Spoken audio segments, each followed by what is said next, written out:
Hello, guys. How are we doing? Welcome to the 11 Yanks channel, presented by FanDuel. What are we up to today? France versus Spain in the semifinal. One of these will go to the final and face probably Argentina.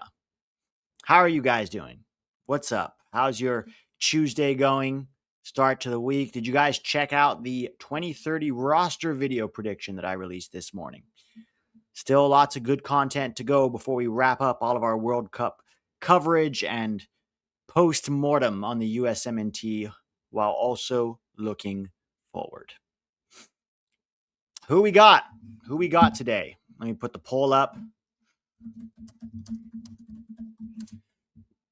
I need to send the link to TAC. Personally, I think France is winning this one. I just can't see anybody. And nobody looks like France. Nobody looks like France. Keeping Tabs Pod says, "Love you, Pete. Love you too, Keeping Tabs. Are you high or drunk today? Or is that just for USMNT games?" Mbappe FC rises once more today. Mbappe and Olise. Olise has also been just as good for France. All right, let me pull up the starting lineup here.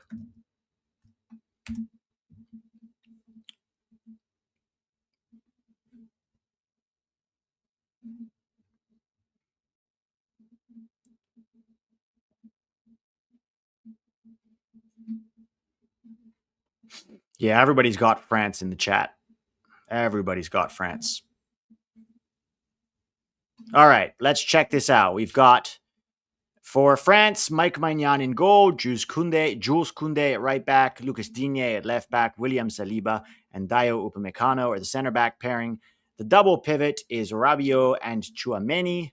Barcola from PSG on the left, Dembele on the right, Michael Olise is the 10, and captain dictator Kilian Mbappe up top.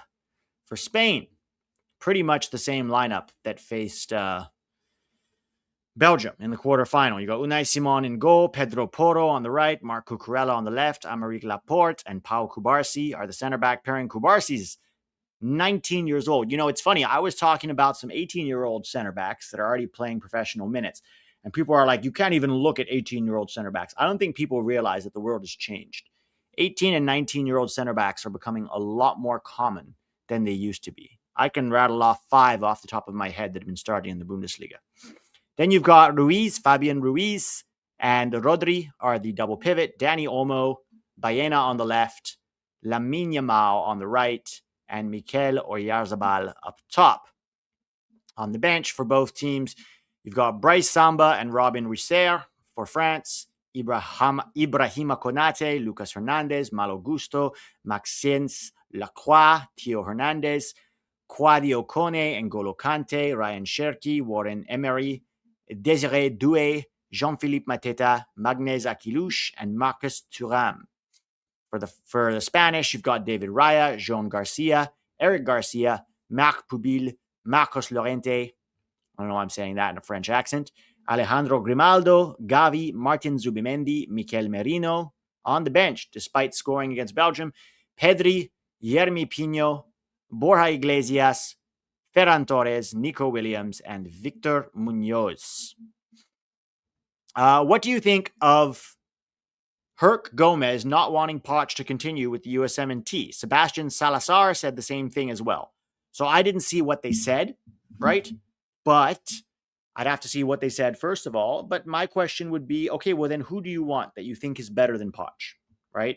If you don't want a certain coach to continue, you have to at least have options that who you think is going to do a better job than Poch. And I'm open to that. If somebody genuinely believes that and they have an argument for it, I'm open to hearing it. I disagree. I think we should try to keep Poch because I think right now he's the best we're going to do. And I think he deserves more than 10 camps. He's shown enough in the 10 camps that he had to see major improvements with this team, right? So that's good. What you want to see, though, is continued progress.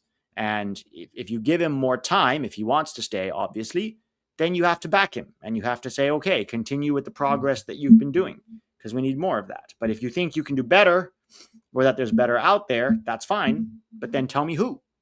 Tell me who. Steven Tokyo says, I do not trust anyone who can't come up with a better alternative. Well, that's what it has to be. You can't say Poch out. You know, when Tack and I said Greg Berhalter out for years, we always had options that we thought could do a better job. So this is what you got to do. You've got to say Poch out if that's what you believe, but then back it up. Say, this is who I think would do a better job than Poch, and here's why. It is Bastille Day, so the French playing on Bastille Day. Let's see how this goes. Game's about to kick off here in a couple of minutes. What you guys been up to on a Tuesday? Work, school? I guess there's no school if it's the summer, so it's got to be work.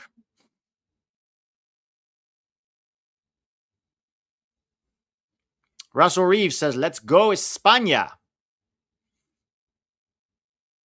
Alex Cavan has Spain. Very few people have Spain in this game, which is fair. Dewanta Sneem says, looking for a job. Dang. Good luck with that, man. What field are you in?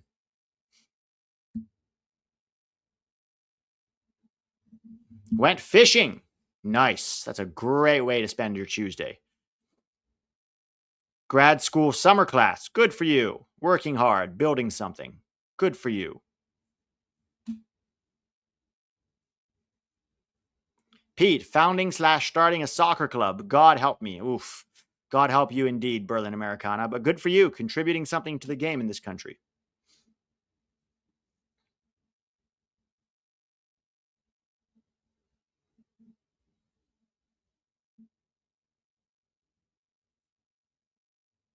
Got any recommendations, Pete? Struggling out here? I'm in IT, graduated from cybersecurity. Boy, I know nothing about that field. I wish I could offer you some advice, but I know literally nothing about that field.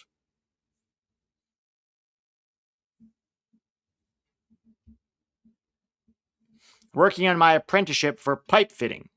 Interesting. These teams are just lucky they didn't have to go against Tim Ream. Wow.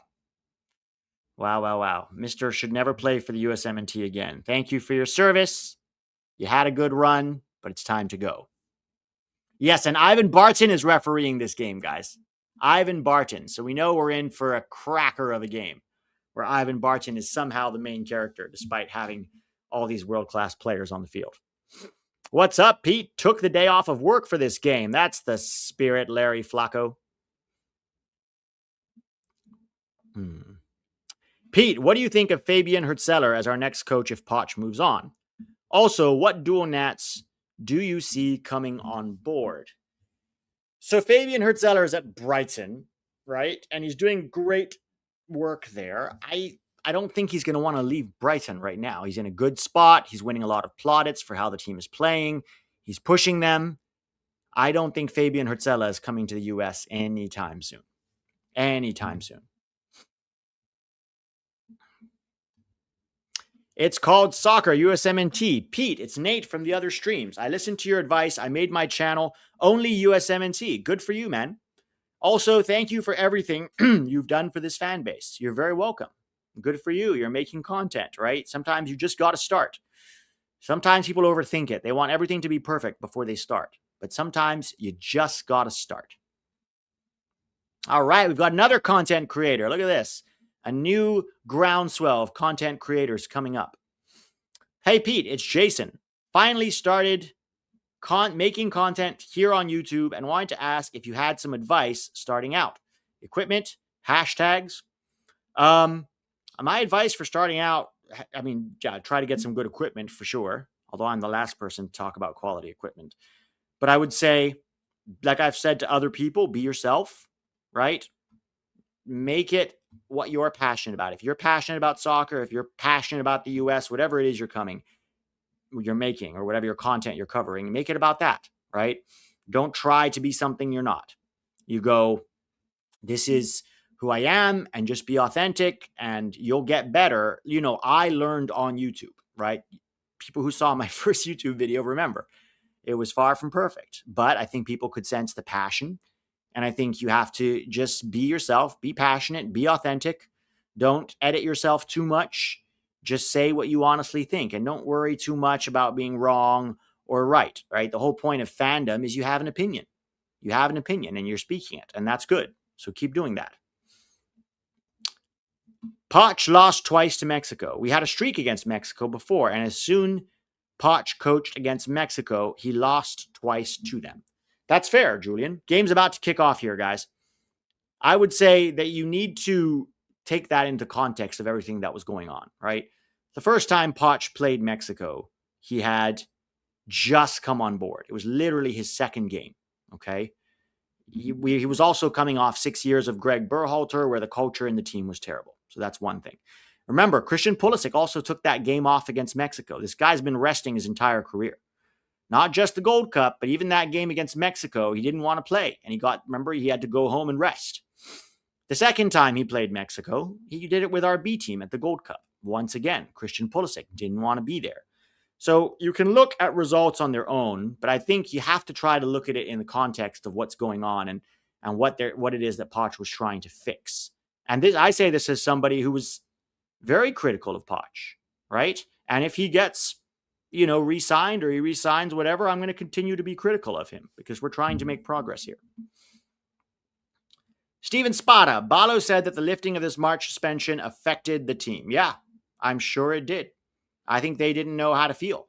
I really don't. I think they felt like it was the world against them. And instead of embracing it, they were overawed by it and they choked. We've talked about the mentality of this team before, right? We can't allow things like that to affect our mentality as much as it did. So that's on us. Okay, game is kicked off here. I'm about 10 seconds behind the FOT mob. Oh, Spain giving it away. Olise to Dembele. Well won back by Marc Cucurella.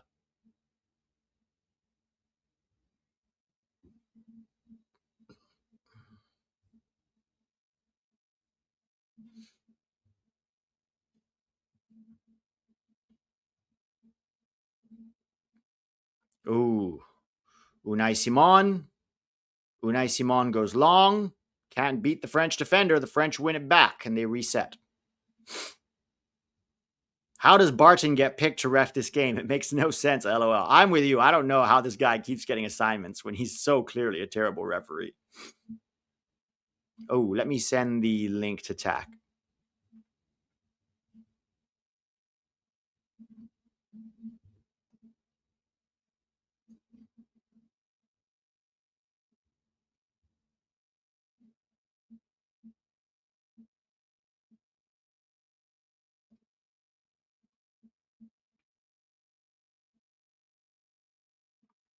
Yeah, let me send this out.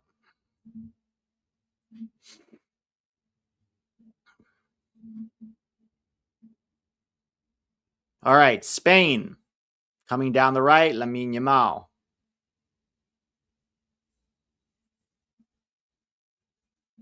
Three minutes in, and this is the first time I'm seeing France kind of e-matched. Yeah, it's early. Let's see how it looks later, right? I mean, you're not going to be overwhelming in the first 3 minutes necessarily. But the longer Spain can hold them off, the better.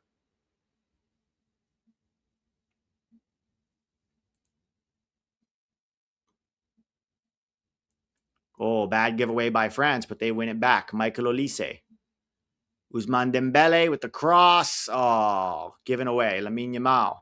Can Spain counter here? France have enough players back, and he's got no support. Has to go sideways. Baena.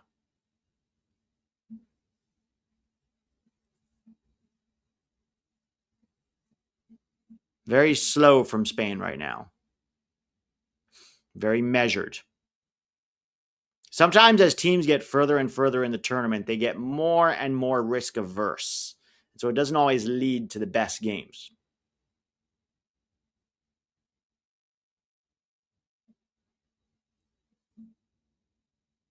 Spain MO all tourney has seemed to me to be rope-a-dope. Certainly compared to France. I mean, they didn't concede anything until they conceded to Belgium. They've grown into the tournament. They've definitely gotten better, but I still have France winning today.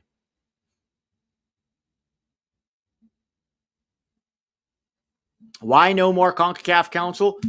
Well, mostly because, a lot of the guys that were covering CONCACAF teams disappeared. So there was Josh from Canada, Eddie from Costa Rica, and what's his name from Panama, they all kind of stopped covering the teams. So it's hard to get a good counsel unless they're really knowledgeable and are regularly covering the teams. It would be Jack probably from Mexico and then me from the US. There wasn't maybe what's his name from Jamaica.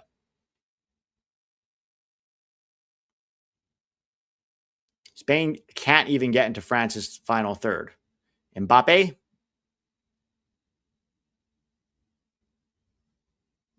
Yeah, JD from Jamaica. It's JD, Jack, and me and Tack. That's literally it.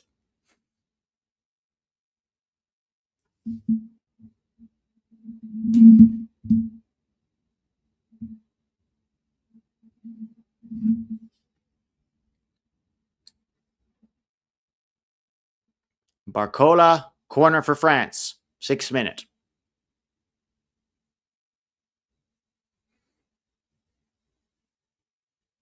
Pete, do you think this USMNT loss may change the culture inside USSF for the better? No, I don't think so. I don't think it's going to have any impact at all on culture. I'll tell you, I don't think it's going to change anything in USSF. I think it's going to be probably, look, like I said, there's still going to be progress. The way that we're developing players is better than ever. You're still going to see progress. But in terms of like fundamental culture change, I don't think we're going to see that. I hope to see how the start of the next season will be, especially with some young players going to Europe. Well, right now, there's not really any MLS guys going to Europe. I think Xavier Gozo is the big one that we'll see if that ends up happening, right? But I don't think that's going to happen. At least not right now. Not in this summer window. We'll see. They may surprise us.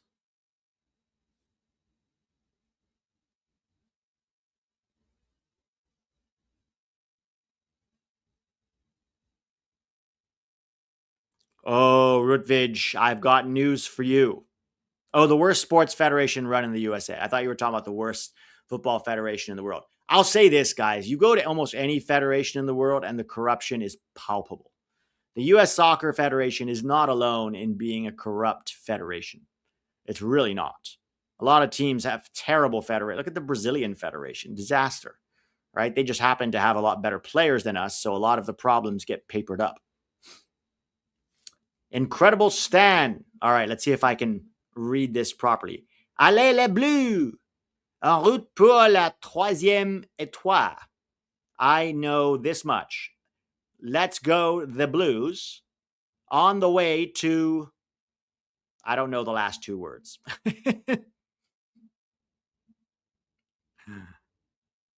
USSF makes India's AIFF look competent. Oh, no, it doesn't, buddy. I worked with the AIFF for years. I can tell you right now that U.S. Soccer Federation is a world-class federation compared to the AIFF. Believe me. Yeah, Jamaica. I mean, not even just small. I'm talking about even big federations, guys. Even big federations like Argentina, Brazil. Look at Argentina. FIFA's payment from the last World Cup to Argentina didn't even go to their federation. It went to some offshore third-party place. Where do you think that money went? It went to the people in the federation and probably rerouted back to FIFA. So trust me, we're not the only federation with problems. All right, free kick for Spain here. See how this goes. Adrian Rabiot with the yellow card.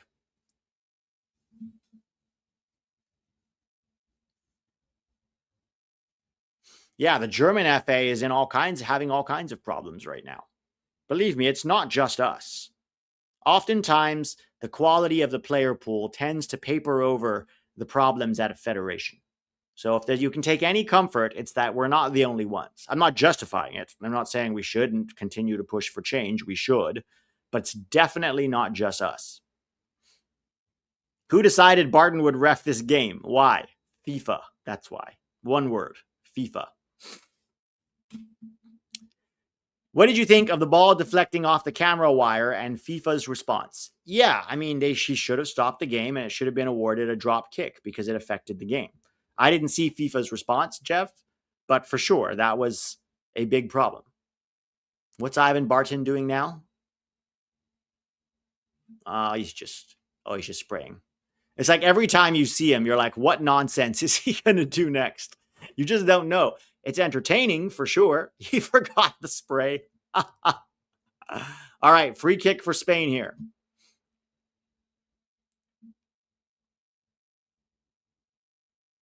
Takes it. Oh, straight off the wall. Terrible free kick.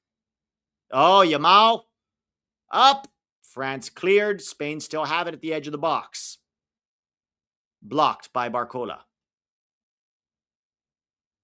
FIFA's response was what wire?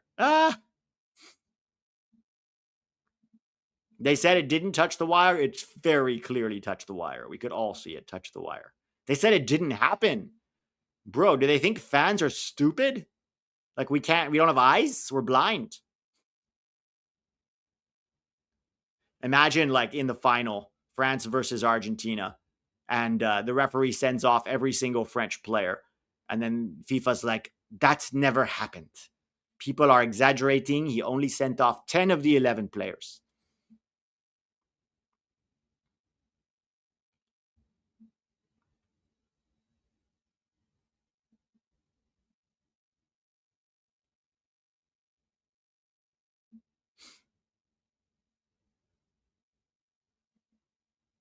All right, here comes the French.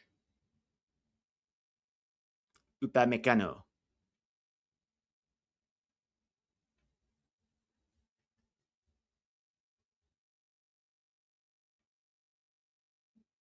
I know, Knife the Great. I'm being facetious to make a point.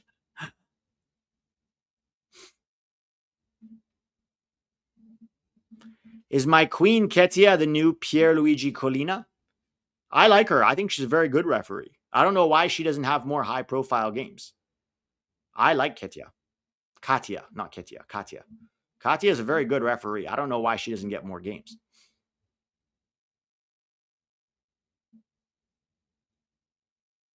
Marc Cucurella. Spain really struggling to build right now. And go back to Unai Simon, maybe. Long ball. All right. Olmo has it. Gives it away. Yeah, Spain can't even hold on to the ball under pressure right now.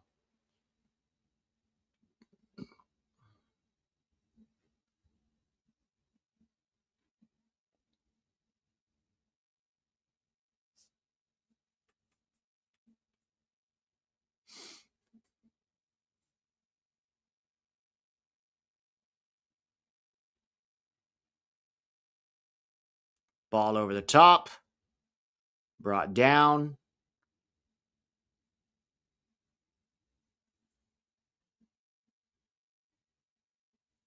Mbappe. Mbappe, big switch to nobody. I don't know what he was going for there.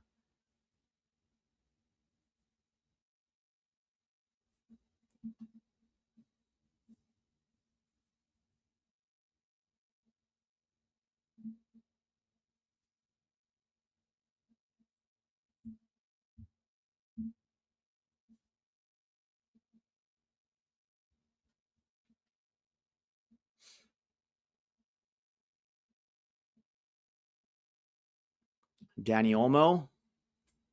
Spain way too slow in transition. Way too slow to get up the field. Gonna have to be a lot quicker if you're gonna open up France.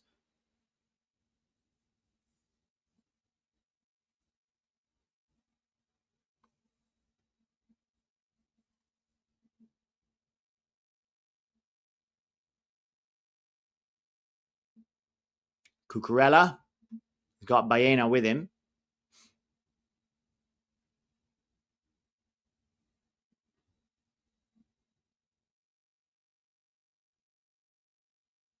Gavi. Fouled. Ivan Barton says no. Rodrigo, not Gavi. Fouled. No, that is Gavi. Yeah, that's Gavi. Yeah, definitely a foul, guys. Studs up on his knee. I got France. I still think, oh, dude, that could be a red card. That could be a red card for Elise. At least a yellow.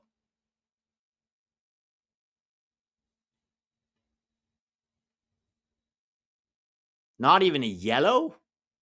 That was studs up, guys. Studs up into his ankle.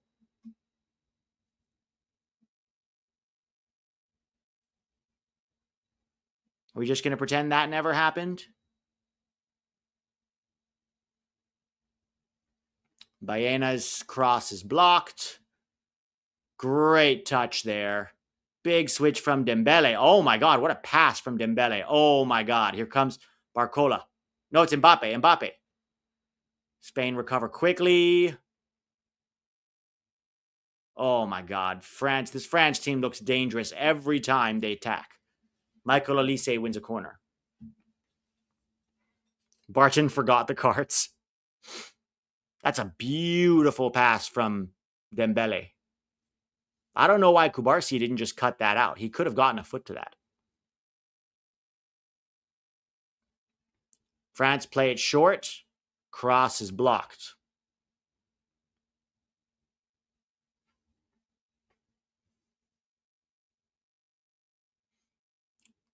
Throw in for France. It's all France right now, guys. It's all France right now.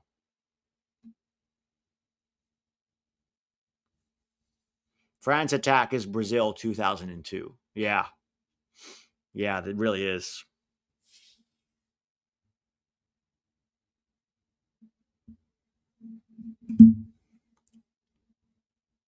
Olise.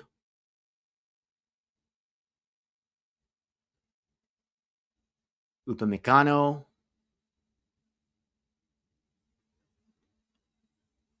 Dembele.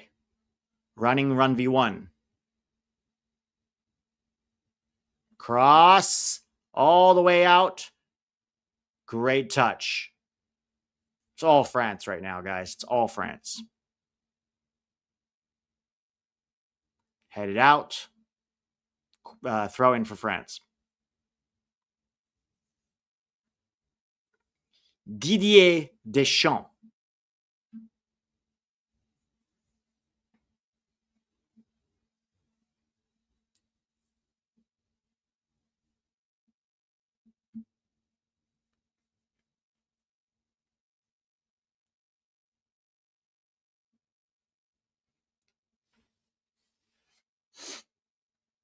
Spain under some pressure.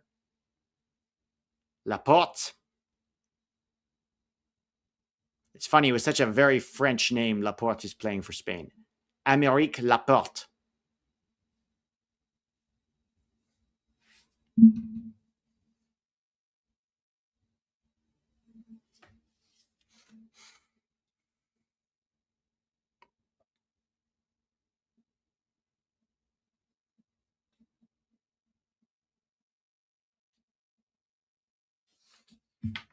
Yeah, Theo Hernandez is also French. That's dual nats for you. A very good game. Hey, Tech. Hey, How you doing?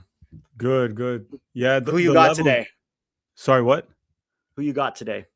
I picked Spain. I think this is a very even Really? game, dude. These are two top teams. Like, just I think France looks a lot better right now. it looks pretty even to me. It looked like Spain wasted a great free kick that they had. Yeah, that was goofy, but like on the ball, it's been all France. They haven't created much besides looking kind of dangerous in transition. The thing in the Nations League, it was also like that. Like France was better in the first like 10, 15 minutes, and then Spain got like a 4-0 lead or something. It's a tough game, dude, because both teams do have players that can win you a game in any Oh, for single sure. moment. For sure. So it's probably the highest level game in the World Cup in terms of talent, teams that are well set up. The problem is, yeah, France is the most deadly team in transition. The big question is not even the players. It's when will Ivan Barton lose control of this game? That's the question. Yes. Yes. That we can't wait for. He already forgot the spray on Spain's Penalty free for kick. Spain. Holy shit. Lamine Yamal got hit by Digny. I want to see the replay, but that might be a penalty. I mean, he called the penalty, but the VAR will come in. He just kicked Lamine Yamal. He missed the ball. He missed the ball. He's not even complaining, dude. I think it's a pen. Let's see. He fucked up the header. Oh yeah, he just kicked Lamine Yamal. That's a penalty. He messed up, and he's not even complaining. Yeah, he missed the ball and just kicked Lamine Yamal. Oh my god. Lucas Digne. Yeah, that's a pen. It's a pen. Right on the edge of the box. I know it's not a crazy kick, but he kicked Lamine Yamal. There's no arguing there. Yeah, I wasn't even close to the ball. No, he's Wasn't even not complaining, close. dude. He's not even complaining. He's like, "Yep, I But kicked the also, he wrong did play." like he brought that ball down. He had no idea that Yamal was there, and then he just turned around and kicked the air, and it ended up being Yamal. Damn. All right, big one for Spain. I mean, don't get me wrong. I would rather see Spain in the final than France.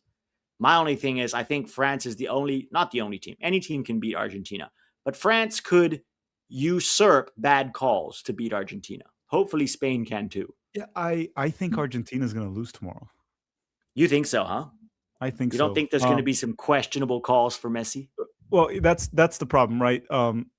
If we just go and analyze performance so far, England has played better and tougher opponents.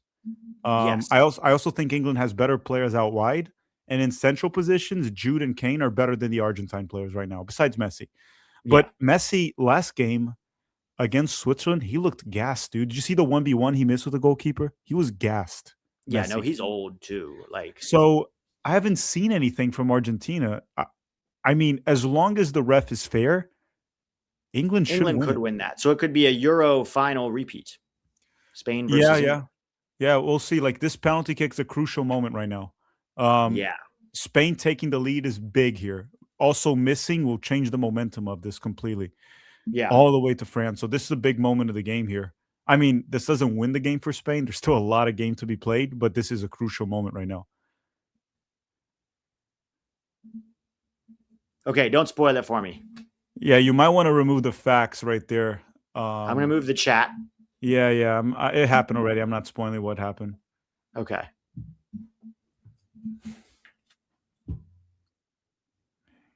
Oyarzabal, goal. Mhm. All right, goal. Spain takes the lead, guys. Spain takes the lead. Also, the thing about France is they have two weaknesses in this lineup. One is Mike Maignan. The other one is, I guess Digne today. That was terrible from Digne. But even Rabiot in midfield, I don't think he's on the same level as some of these other French players. No, it's a little bit of a drop off there, right? They used to have Conte and Pogba. Like that's a different level, right? Like you put like Conte or Pogba right there. This is a different team. Conte's on the bench, by the way, but I know he's Yeah, older too. he's much older now. Where is he playing? In the Middle East somewhere or Turkey? He's playing Saudi Arabia. Yeah, Saudi. But yeah, if they had like, because the thing is, Pogba should still be playing here, but he had the whole like issue with what was it, steroids or whatever, and it was because Yeah, drugs. that's a much better player than Rabiot, and you put him with Chouameni, it's pretty good midfield. Yeah. Wouldn't it be wild if Spain wins this World Cup and at the age of 19, Lamine Yamal has a World Cup and a Euros already at 19 years old? Yeah, it's kind of impressive, right? Kind of impressive. It's more of like Barcelona getting their act together so he can start winning Champions Leagues. But I mean, we'll see how his career goes. But as long as he doesn't have injuries, stays focused, this guy might be at the end of it, might be placed as one of the all-time greats. This one's for you, Tack. 69,000 subs. Congratulations, and you're welcome. Like he had something to do with it. He's You were the one of the 69th subscribed. sub, Jeff. He unsubscribed and waited until it was He like waited. 68, and he's like, "I am the 69." I'm the 69th.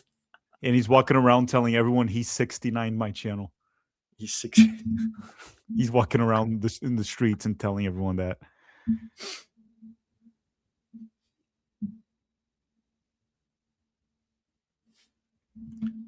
It's called Soccer USMNT. Both my goats, Tack and Pete, together. Thanks. Tack, we have two guys in the chat that are trying to start channels like USMNT channels or USMNT content. I don't know if it's on YouTube or if it's on TikTok or whatever. And they're both asking for my advice about how to start. And I gave them mine. Do you have any for them? I mean, I always tell people it's like you're probably not going to see results for the first several videos, so don't get discouraged after you've made like 20 videos and you just don't see results, but also don't be stubborn. Be flexible to what your audience wants. Obviously, keep a balance of what you want to cover and what your audience wants. Don't be stubborn. Don't be arrogant. And know that you do not need a UEFA license to start your YouTube channel. You don't need a UEFA license like Jake. I know he had the UEFA license. Unfortunately, that didn't go too well for him. It helps if you have one, but it doesn't matter. You don't need it. It helps. Does it help? I think people care more about what you say than what license you got. I'll say it doesn't hurt, but it doesn't really matter. Pete, Rabio's helicopter mom might have a word with you. She can. She can. That's fine. We've had much worse people try to have words with me, believe me.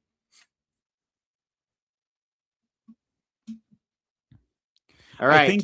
I think one thing though, Pete, out of this game, I do think this is a semifinal that's much heavier than the other one. I do very likely whoever wins this game, to me, they're the favorites in the final, regardless of who they face. Yeah. Again, it's a one-off game though, right? So it is what it is. But these are the two best teams in the world for sure.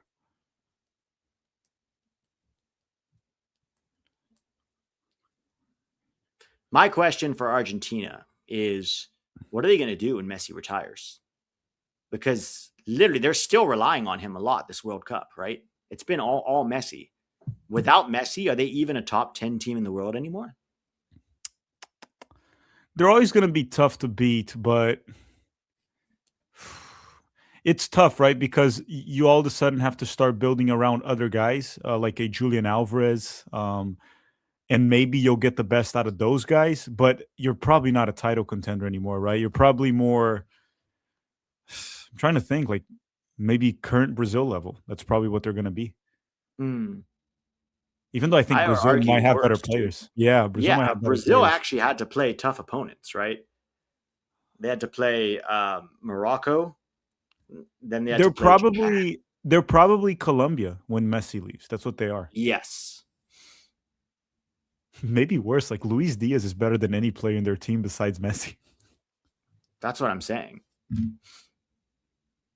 Yeah, dude, because their midfield, you have like DePaul playing, Paredes playing. I'm sorry, like besides Enzo Fernandez, there's no one there.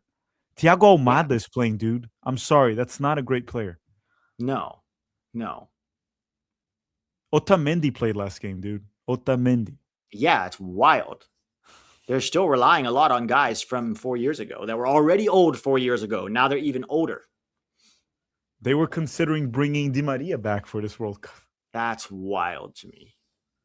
Honestly, he'd probably help more than Lautaro. Oh, Saliba's down. He's out. He asked for a sub. That's not good for France, dude. No. Who's the backup? Oh, they've got so many. No, I know, but Upamecano and Saliba are a different level. Oh, it's probably Konate. That's also Konate, yeah. Yeah, the level doesn't drop. Konate, very good center back. They have Gusto also. Yeah, the level doesn't drop. No, that's the thing. Their depth is crazy. That's what we need to build. Such crazy depth that, like, A, everyone's fighting for a spot, and B, if somebody gets injured, it won't matter. It won't matter much. The drop-off is maybe 2%, if any. Ivan Barton's like, I haven't gotten enough screen time here. How long until Ivan Barton's like, hold on, why are they talking more about Lamine Yamal? Well, did you see that he forgot the spray on a free kick? He set up the free kick for Spain and then like 2 minutes later ran back like, wait, I forgot the spray. Dude, and then the other game, they put a freaking MLS ref. Who's the other one? It's an MLS ref. I forgot his name. He's American. Oh, no. I tweeted about this. I was like, I'm not saying anything's rigged here, but it's a questionable choice, right? Because this guy's about to ref a game with Messi in it. Messi is literally MLS right now. Yes, that's true. Why wouldn't you pick a ref from like Asia maybe for that game? That's like completely neutral. Why would you pick an American ref for the Messi game? That's what I just don't understand. Pete, by the way, the screen just kind of like moved away. The screen? The score. Oh, here.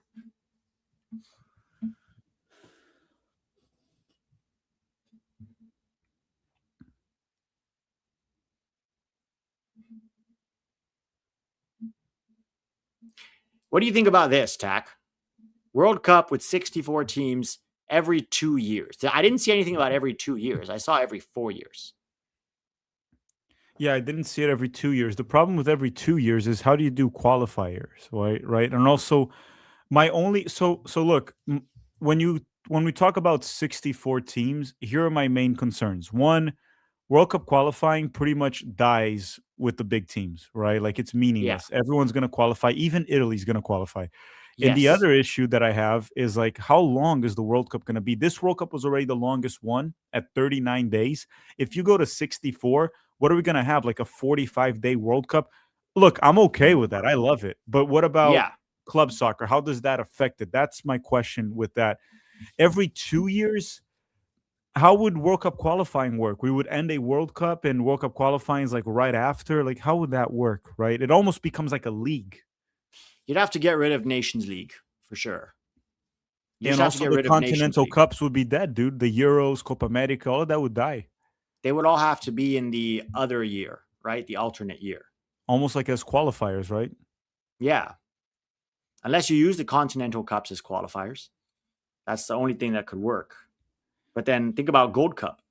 Gold Cup becomes World Cup qualifying. I'm okay just staying with 48 nations every 4 years. I'm fine with Yeah. that. No, 48 was already a big jump. It didn't affect the quality that much. Outside of Curacao, Tunisia, there were 2 or 3 teams that But you're like, Tunisia was there last time. that's true. That's You true. were there. But I it's mean, like but Qatar. we've always had like one or two really really bad teams every World Cup. That always happens. Yes.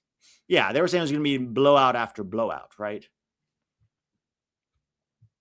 I think 48 is fine, and also keep in mind like the quality of the next World Cup will be higher than this one. Like the worst teams will be a little bit better. It'll keep getting Yeah. better. So I think 48 is a good number Well, every they're four trying to years. get India, China, and Indonesia to qualify, right? That's what they're really trying to do. Which that look, Asia had 10 spots. Frankly, I think Asia needs less spots, dude. They flopped hard in this World Cup. Yeah. Only Japan got to the round of 16. Mm-hmm. Not even. No. No, Round of not even. 32. They Round of lost to 32. Brazil. One Asian country made it out of the group stage. One. And then they lost in the round of 32. Yeah, CONMEBOL, you cannot give them more spots because like they only have 10 teams and you're already giving Yeah. them like 6.5. That's like 60%. UEFA, I think they have enough. I think maybe like Africa Africa. they did a good job getting out of the group. Then they struggled in the knockout. So maybe Africa, honestly, dude, CONCACAF, it's enough. Because No, you shouldn't give CONCACAF more dude, it spots was only outside of the big Mexico, the 3. US, and Canada. Everyone else sucks ass. Yeah. No. Oh, yeah. Australia also got out of their group. That's fair. They got out of their group, True. but they also lost round of 32. Round of 16, there were no Asian teams, and they had more spots than CONCACAF. Almost double. Almost double.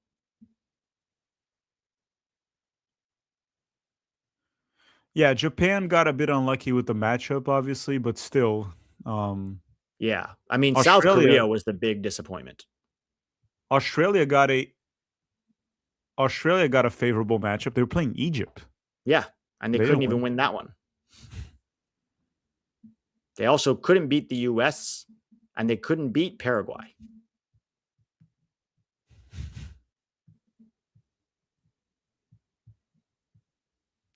So this game is still wide open, obviously, but it's what I was saying on my predictions video. The thing is, Spain just knows how to play against France. That's what people are not taking into account for. They've played two semifinals the past 2 years. Spain won both games. They know how to play against France. Hmm. I think France is more talented. I think they have better players, but these are teams that are at such a high level that how you set up and how you perform specifically in this game is what matters. And Spain has proven time in and time out they know how to play against France. Now, obviously, it can go either way. Um, but honestly, dude, they've neutralized France so far. No, they have, yeah. Especially since the goal. France has done nothing. Yeah, which is tough. Like most teams cannot do that. Like France was just like cruising through all besides Paraguay, right? But because they didn't really play soccer that game. First through 10th World Cup trophies, 10 trophies. It's just Spicy Jeff from his van trying to pull all the levers to get FIFA to give out 10 trophies.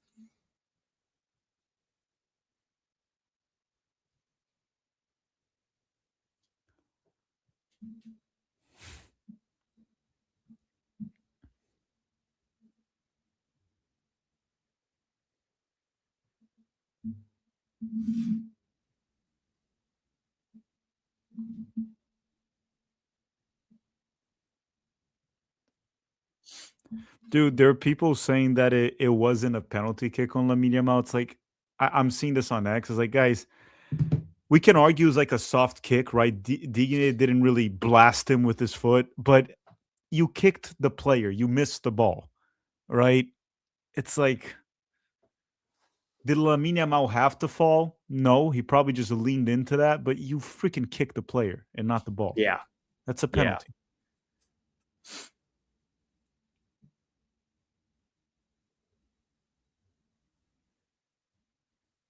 Yeah, people are saying Chess like it's 100. Yeah, it is a penalty. I know it's not like something like yeah, Dini kicked him, but he didn't deserve a card, so he didn't get a card. But it's a penalty. Yeah. You can't just kick a player, no matter how soft the kick is.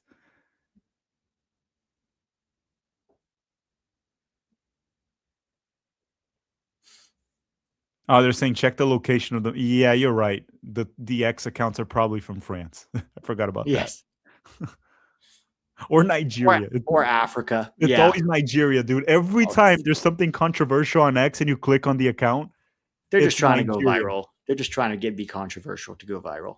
It's always also a Nigeria account that defends like what's the name? It's like Mason Greenwood. Yes. It's always a Nigeria account. Oh, Spain, good combination play. Again, saved by I think Konate. What was that from Mike Maignan? He just gave it away. I mean, we've seen that with Milan a few times. Oh, beautiful. Oh, that could have been another goal. A beautiful 2-0 and it's over. I don't think Spain are giving up a 2-0 lead. No. If they get 2-0, it's like this is the type of game that if someone gets a 2-0 lead, it's over. They're too good to blow a 2-0 lead. Especially, honestly, even more Spain than France, because Spain knows how to keep the ball for like 80% of the game if they want to. Yeah, they'll just do nothing the rest of the game. And do nothing with it. Just pass it around. Yeah.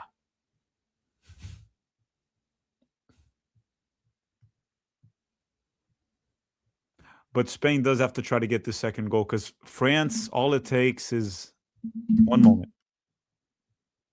It's one moment with France.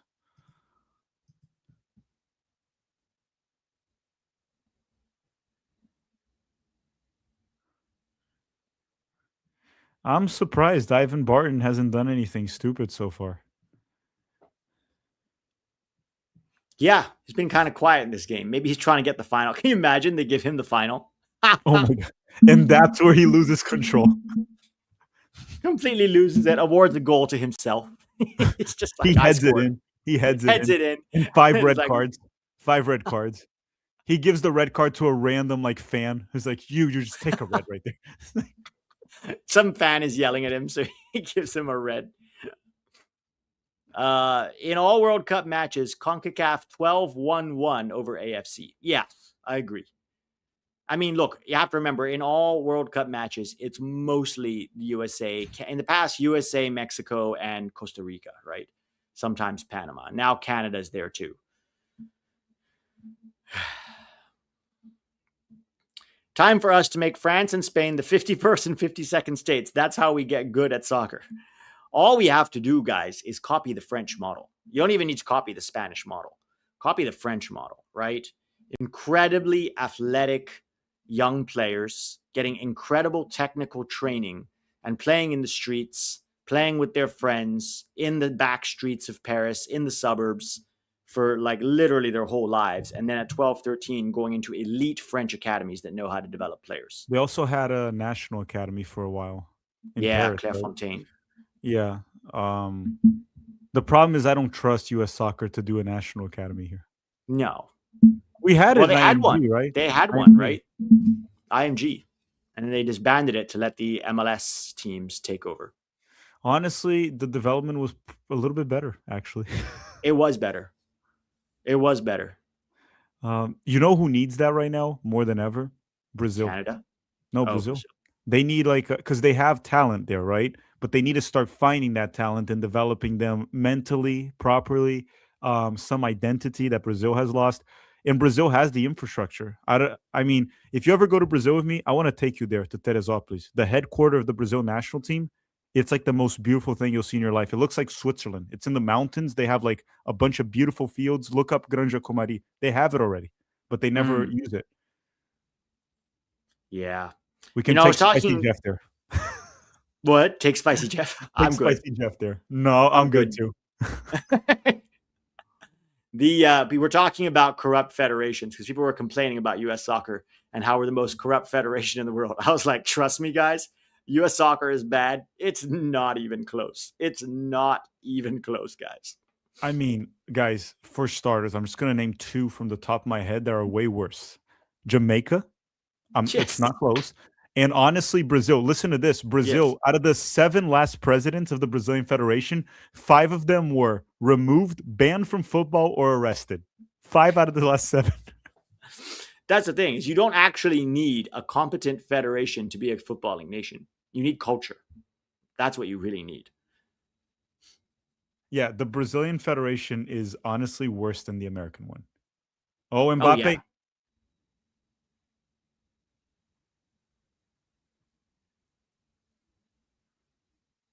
dude, Unai Simon, the goalkeeper for Spain, is so good.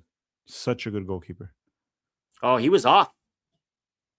No, they said play on. He wasn't off. Really, he looked very Uh, off. he might have been actually, but they didn't call it for some reason. So Rudvig Why? says, but culture must be spread by the federation. Pete, no, culture comes from parents.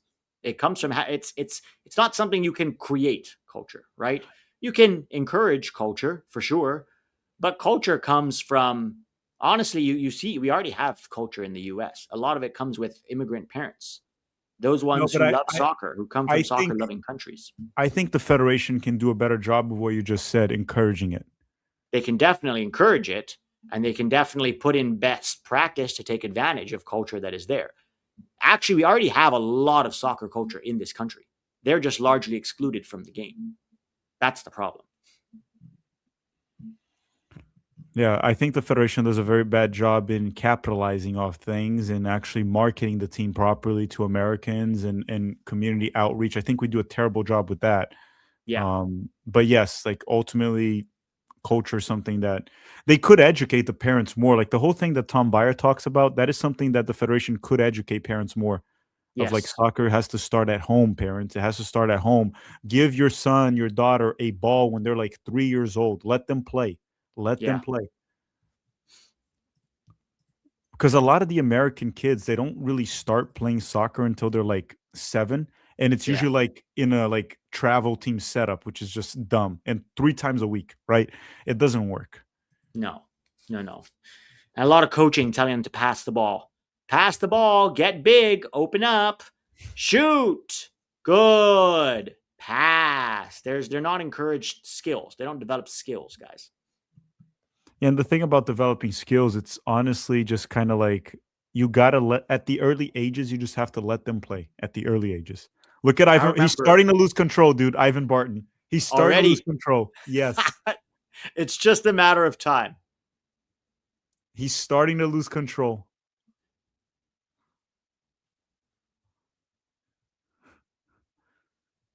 Dude, have you noticed it's crazy how many teenage center backs there are these days playing at a high level?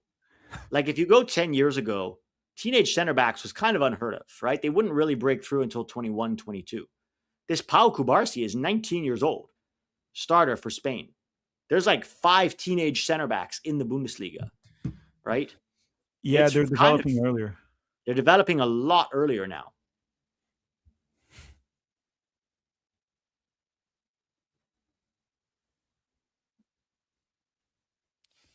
Dude, I just know Ivan Barton is still he's due to do something stupid in the second half. It's He's just a already matter of starting to time. do something stupid.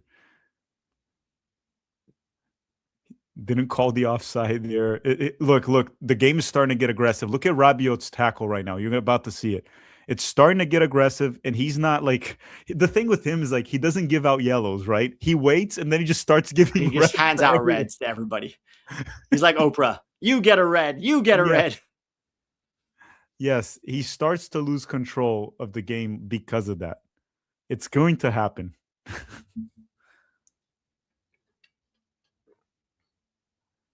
It's like no yellow cards, and then in the first half, second half, 7 reds. Just everyone gets a red. That's Ivan Yeah. Barton. For anyone who doesn't remember, he was the ref in the Panama game that we had in Copa America. He was the ref also on that brawl that McKinney had a ripped shirt. It's always him. It's always him. He's always at the center of it. He does make very memorable games, though. I'll tell you that much. You definitely can't forget the games he referees, and you The never game is forget his getting face. this game's getting very physical. Players are getting pissed off at him. You can tell. Look at that. Koundé's pissed off at him. It's happening.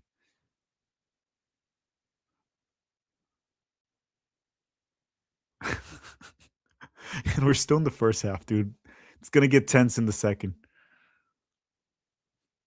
He's a great ref for you to have when you're just a neutral, like today. Yes, because he makes it more fun.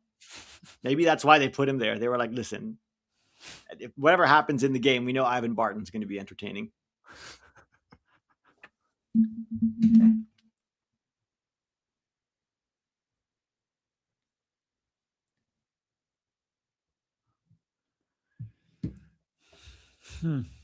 So 47 minutes now. We're going to 51.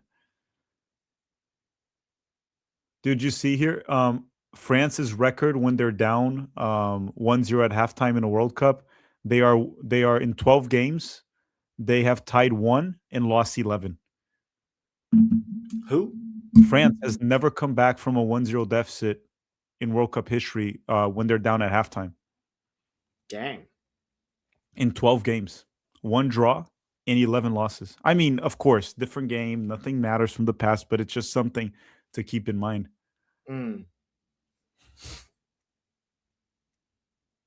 It's more or less what we said, right? If France scores a goal, it's still wide open. If Spain scores a goal now, honestly, I think it's over. Yeah.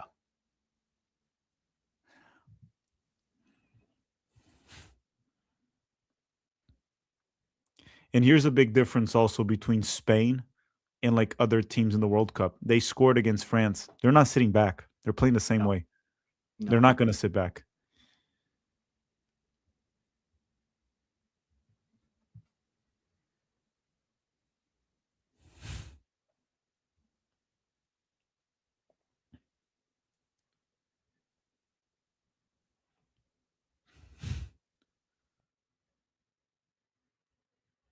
Rodri fucked up.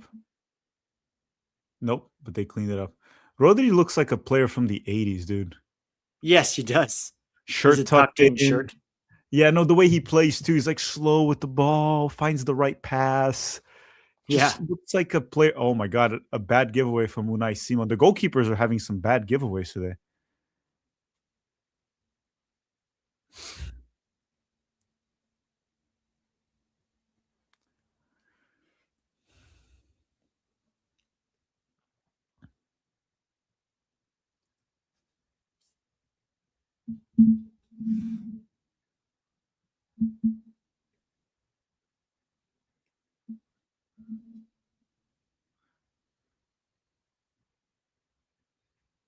Another hard foul. Ivan Barton doesn't give a yellow. That was a hard foul. That's probably a yellow with the Well, Spanish player. also, what's his name should have had Jules Koundé should have. You could make an argument for a red for that studs up challenge in the first half.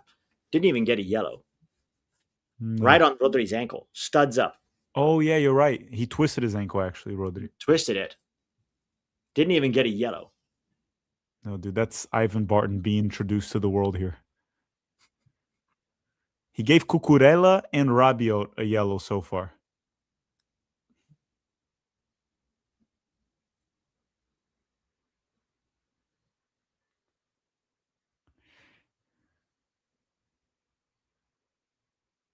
"15 minutes. We got a minute to go here. For Spain, at this point, just kind of hold on to the 1-0. Yeah. Keep it safe.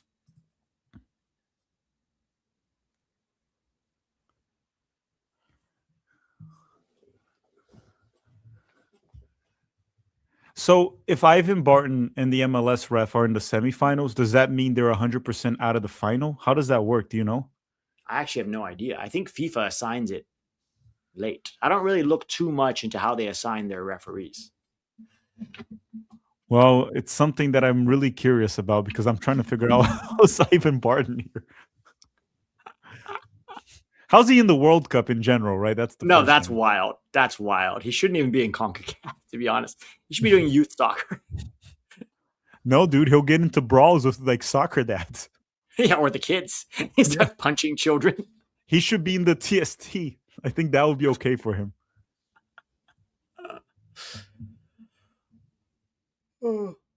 Okay, we hit 51, so should probably end it. No, he wants the drama. He wants drama. Yeah. He's going to give him another 4 minutes for no reason. Yeah, just so people can whine about it later. Dembele with a terrible shot. That's a goal kick.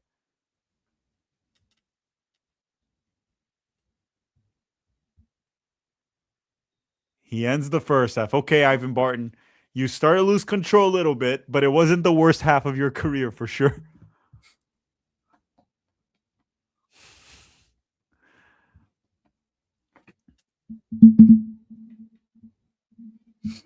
Did you see that Jermaine Jones deleted all his tweets? Bro, what is wrong with that guy? I mean, he kind of said it in the tweet, Pete. He said it that he wouldn't speak up before because he was trying to get the job. So maybe Yeah, now he someone doesn't called get the him. job. Maybe they offered him a job. He deleted everything. That's wild. Let me double check, but I am seeing people talking about that on Twitter. Let me make sure if he deleted, well, not everything, but he deleted like those. So, Did he delete the one about Cindy? yep, his last tweet was June 20th. Oh my God, dude. I can't take Jermaine Jones seriously. Oh, I'm getting an MLS ad now. That same one, Matt Freese being like, "Can we kick it?" And everyone's like, "He means the turf, guys. He means the turf." Tim Ream, Son, who had a terrible World Cup.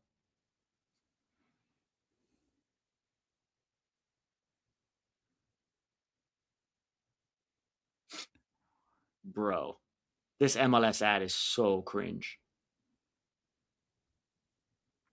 So I was right on my stream again. I was right when I talked about Jermaine Jones. They asked me about his tweets. I said I don't care about his tweets because he didn't speak out when he wanted a job. Yeah, It he's doesn't just like the matter. rest of them, guys. Yeah. It's Tack, like, I'm gonna play the video from the sponsor here, go ahead.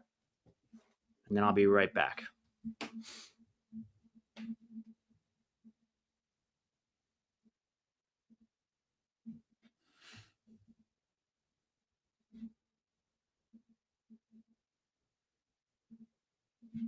Cup is here, and you're having fun watching the games.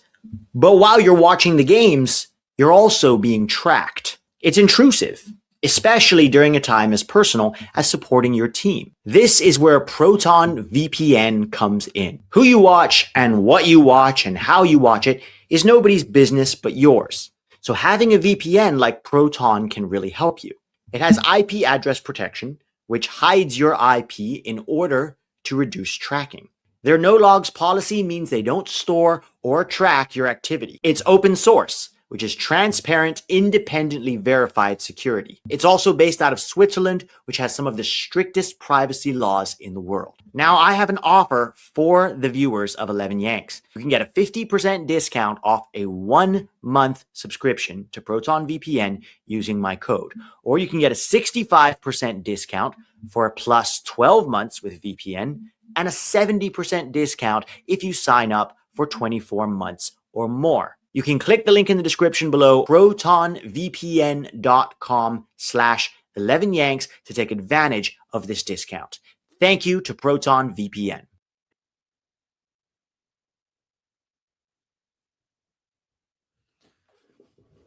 Where did Pete go?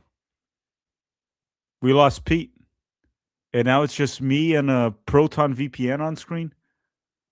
Guys, does anyone know what happened to Pete here? This is awkward. Now I'm alone here with you guys. Proton VPN and no Pete on his channel. 1 second. I need to finish a tweet here.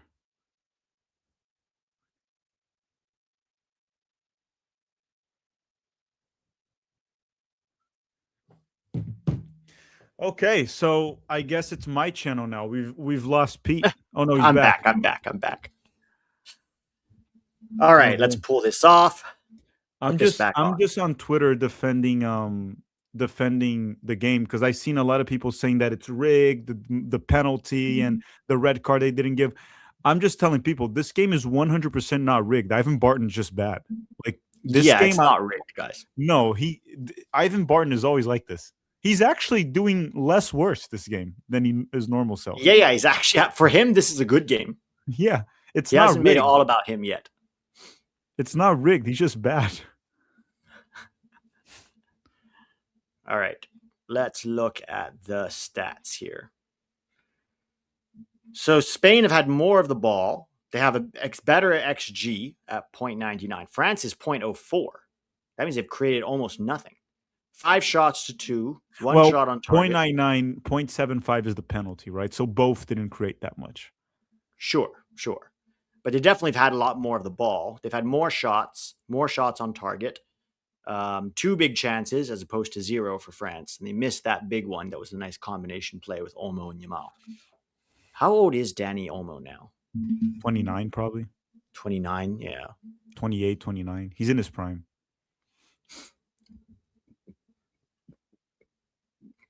Oh my God. Did you see the news?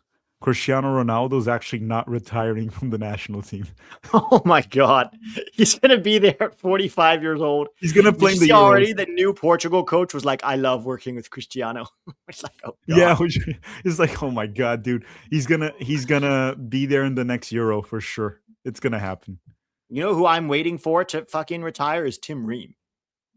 Bro. Oh, he's not gonna retire. We're gonna have to retire him. You think he's gonna be in that September roster? Dude, I hope not. It doesn't make sense, right? You're supposed to be preparing for the next World Cup. He's not going to be around. He's going to be 42. He shouldn't have been around for this one. Yeah, I hope not. I think Tim Ream, you were great for the national team. It's just over.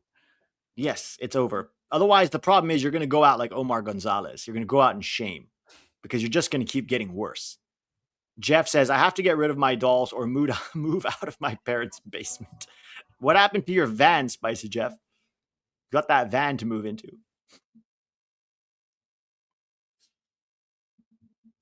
He says he has to sell his van.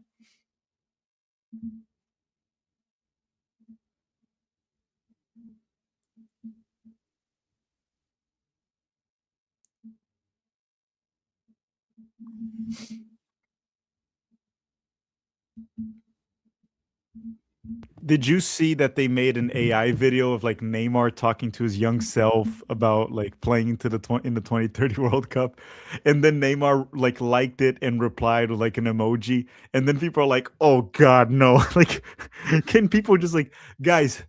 It's like I'm a massive Neymar fan, but it's over. Like he was already kind of done in this World Cup.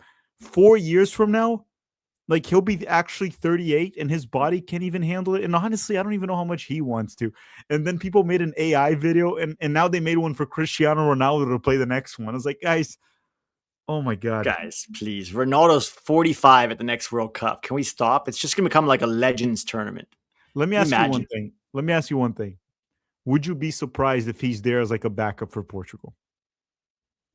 Oh, no. No, the Portuguese Federation is going to milk Ronaldo until the end of time. If Ronaldo wants to play, he'll be there. He might be playing in USL, right? Nobody wants him, but he's playing in USL as a backup. And the Portugal Federation is like, we still got to bring him. Still Ronaldo. Imagine the next World Cup, we get there and we still have Neymar, Ronaldo, Messi, and Modric. And then we're all like, fuck, that's like the third World Cup that we're like, it's the last one. And they keep they're all still going to be there. I mean, honestly, I wouldn't be surprised if Messi plays 2 more years to Copa America. Well, he has contract with MLS until 2028, right? Yeah, so he's probably going to be there. Let me check here. Let me see end date. And I mean, dude, Neymar technically should be playing another 2 years. He's 34. Like he should be able to play in the Copa America, but he's not going to. No, but his body feels like he's 38, 39. Yeah, dude, Messi's contract is till the end of 2028. He's 100% going to play the Copa America. Yeah, he's going to be there.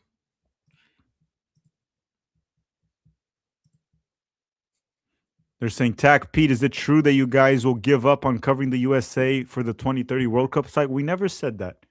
We said we need some time off, but we never said we'll quit. Maybe we'll like leave for a bit to get our UEFA license so we can hit Jake's level, and then we'll come back Can come better. back.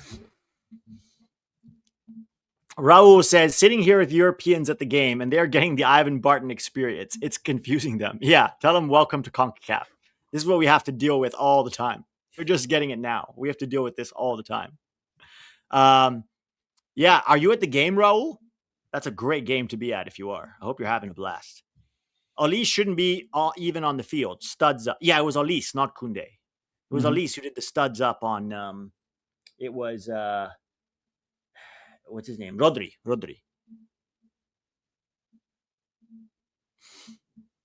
Mex Boy says, watch out for Ethan Irwin, 15, from Phoenix Rising. Yeah. Look, when we talk about prospects for the future, guys, reality is we need 10 Mathis Alberts. You need 10. If you want to win a World Cup, right? You need 10 Kevin Sullivans. You need 5 Adrien Memetis. You need 10 Neil Pierres. That's what you need, because that's one in each position that seems like they might have elite potential. So then what's going to happen is, if they make it, great. Or maybe they don't, maybe they make it, but they don't really fulfill potential as an elite player. But if you have 10, 2 of them will, right? Maybe 3. That's what you really need. We need a lot more prospects who are already at a high level at 17, 18 years old. That's what you need. You have a lot of that. You have 50 of those, then you're going to be up there with the big boys.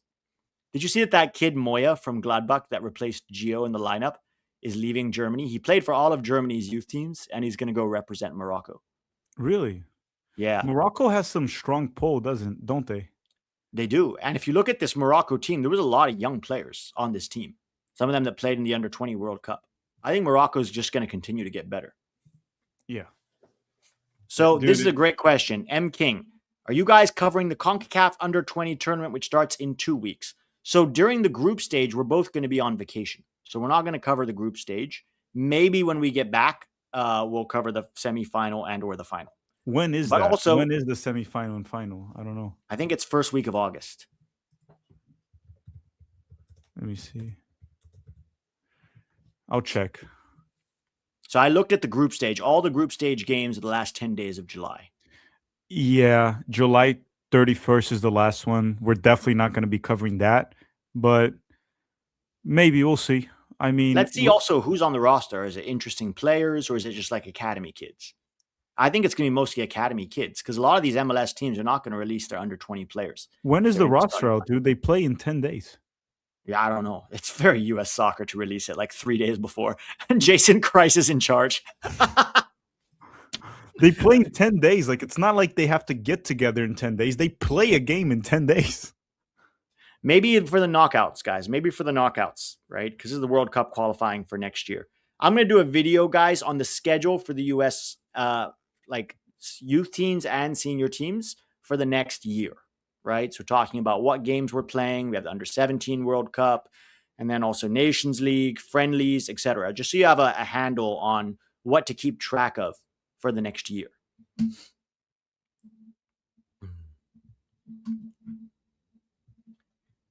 It'll be super ironic that France gets defeated on Bastille Day. Yeah, if they lose today, it's Bastille Day. It's like us losing. Can you imagine if the U.S. lost on July 4th to Belgium? Oh, disgrace. Yeah. Well, we lost in the 1994 World Cup, 4th of July. Yeah. Spicy Jeff. Tack can't quit. I have spicy photos. He's like whatever Rodon has on the Federation. He doesn't have spicy photos, guys, unfortunately, for all of you. They're spicy photos of himself. Yeah. Yeah, that's what he meant. Mex Boy says, I see Gio Reyna back in MLS. Don't see him in 2030. Did you have Gio Reyna in your projected 2030 World Cup roster? No. No, neither did I. Neither did I. He's regressing, so I'm assuming he'll continue to regress. So I don't have him. Unless you see him turn it around completely with his club situation, I think it's very unlikely he's going to be there in 2030, guys.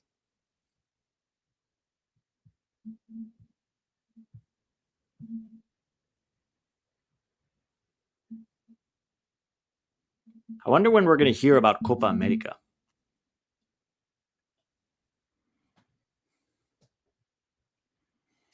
Copa America. I mean, they'll confirm within the next 6 months, I think. Yeah.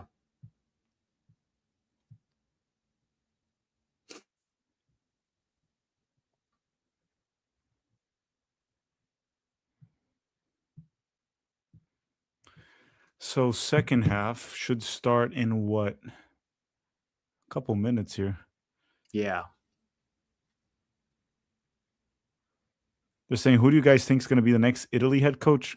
I mean, I would love to answer that, but we're not really like experts on Italian soccer. I don't know. Yeah, I don't know either. Probably going to be one of the same 5 or 6 guys that get rotated throughout the league. I can't see Italy going out of their like little league and finding somebody different, which they should do. They should go get a completely new guy who's not Italian, like a Spanish coach or someone. If Brazil can hire an Italian and if England can hire a German, and both of those teams are far better than Italy, then Italy should go outside their little bubble. They really should. But Italy's big problem too, it's not just the coach, it's the players, right? They're not developing players the same way they used to. No, and their league is also way worse than it once was. Yeah. They're going to get Allegri. Oh my God. Allegri ball. Oh my God. All right, second half.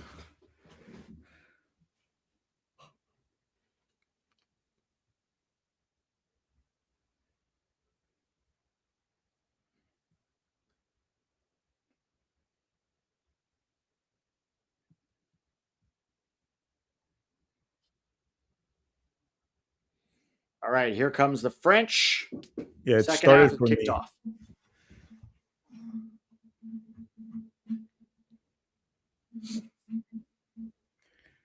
Saying, why has Italy fallen off? It's like, personally, I don't know the exact reason why, or it's never one reason, right, guys? There was like corruption scandals there, increased number of foreigners in the league. It's hard for me and Pete to like talk about Italian football decline because we don't live and breathe it, right? There's Yeah. probably a multitude of reasons, and we don't know. Like, we personally don't know. Yeah, but if you look at the type of players that are coming out of the Italian league, they're not the same level as players they used to develop. I think Italy got stuck on Catenaccio for so long that they stopped developing really good elite technical attacking players.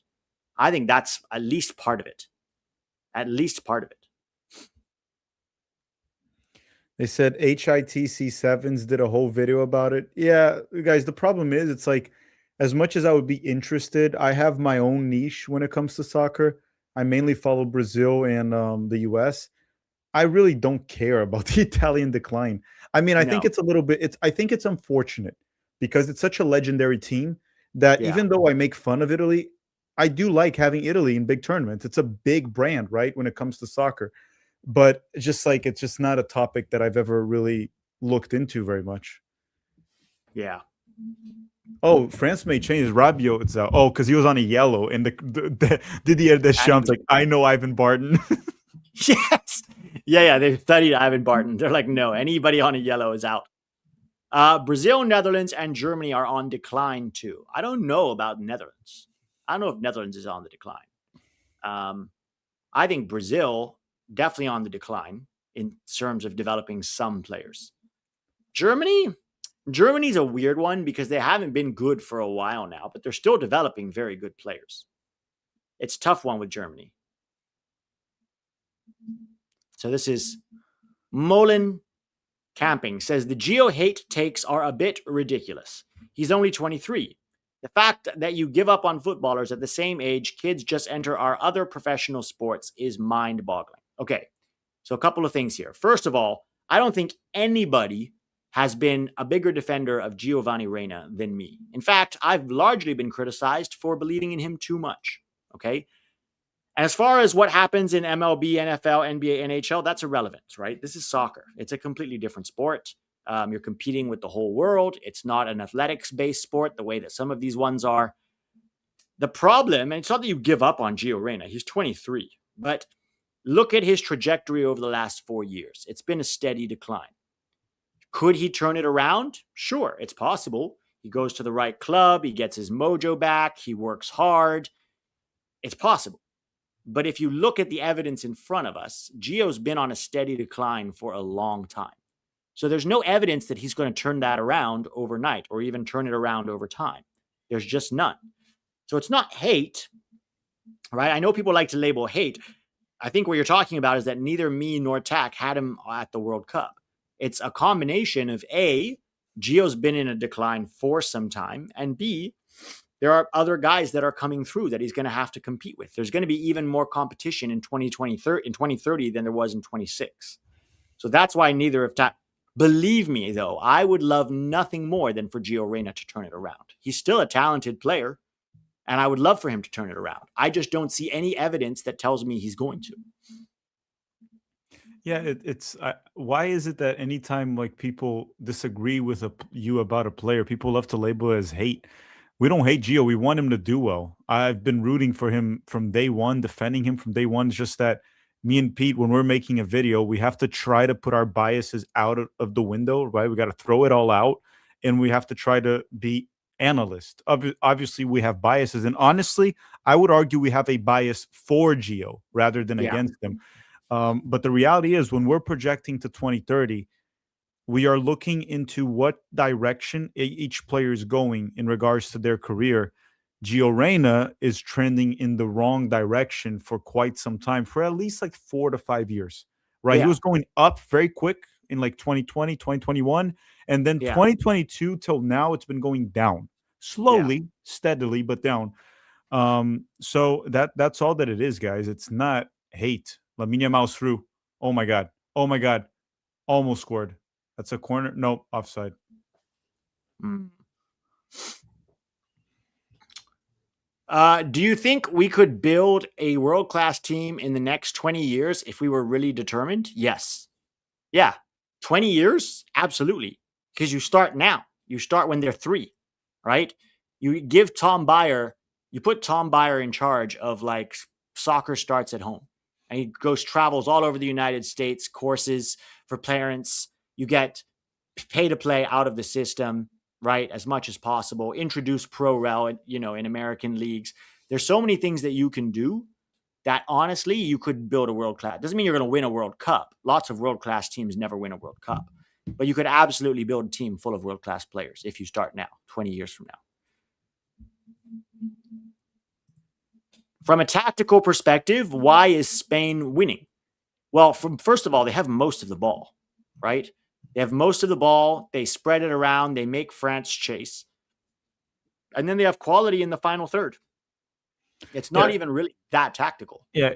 The only thing that you could say about tactics with Spain is one, they don't sit deep, right? They play a very high line against any opponent.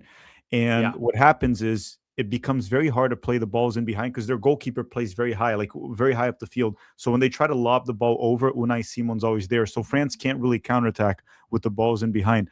The second thing goes to what Pete was saying. France had like 55 to 60% of ball possession against every opponent. Today's the opposite. So they have less of the ball. They're less threatening, and they're cutting the supply, right? The midfield's not being able to get the ball to Mbappe, Olise, and what's his name? Dembele. Like France hasn't really created anything. So tactically, it's that. It's like they know how to hold possession, and they play a very high line, so they don't really invite France to attack you, while every team has played inviting France to attack them so far. Again, this game is wide open, though, guys. It can change in a matter of 5 minutes. I still think Spain will win it. I still believe so. But if France gets 2 goals all of a sudden, then it's like, oh, now France got the right tactics. Like, no. Yeah. These games are won and lost on margins sometimes, especially at this level, with this much quality on the field. Also, the other thing, too, is that France likes to press, and they're pressing Spain, but Spain is so technical. Even if you press them, they'll just play around you. Yeah, intensity doesn't really work against Spain. Honestly, Spain struggles the most when they play a low block because they just keep passing the ball around and they can't really do much. That's why like Cabo Verde was able to hold them, right? Spain is at their worst when they face a low block, and France is not going to do that, right? They're not going to play a low block against Spain. Yeah. I talked about all of this on the predictions video. It's like that's why I picked Spain also. It's just a nightmare matchup for France. By nightmare, I don't mean France has no shot. I'm just saying this is the worst matchup for France. Like, I don't think France loses to England or Argentina. I don't think so. To who? Argentina or England? I don't No. think so. No. Wolves baseball 9. A low block is when you sit very deep and everybody's defending in their own half or in their own third. That's what a low block means. Yeah, if we want to like say it in a longer way, it's a low defensive block. Yeah. That would be a way to word it better.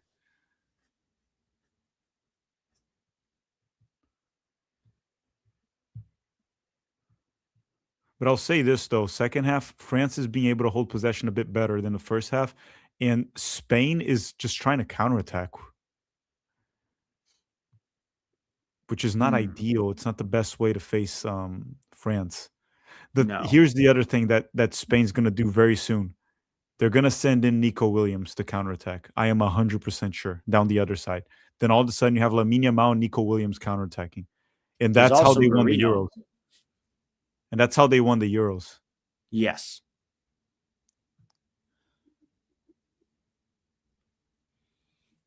Yes, like parking the bus. Wolves baseball 9.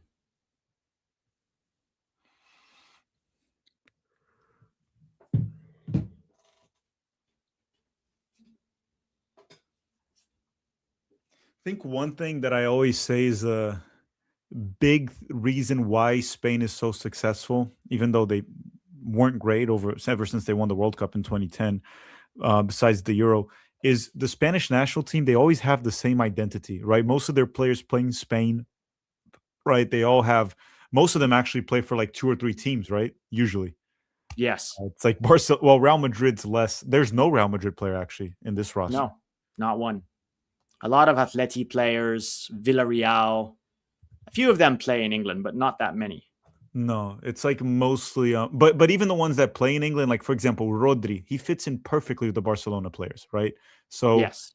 there's a clear identity of what the Spanish players like. That's what I talk about Brazil. Brazil's a mess when it comes to that these days. They have players that look like English players now. They have players that look like Spanish players, players that look like German players, because Yeah. they're leaving the country so early. Yeah, they have Um, no identity at all. no.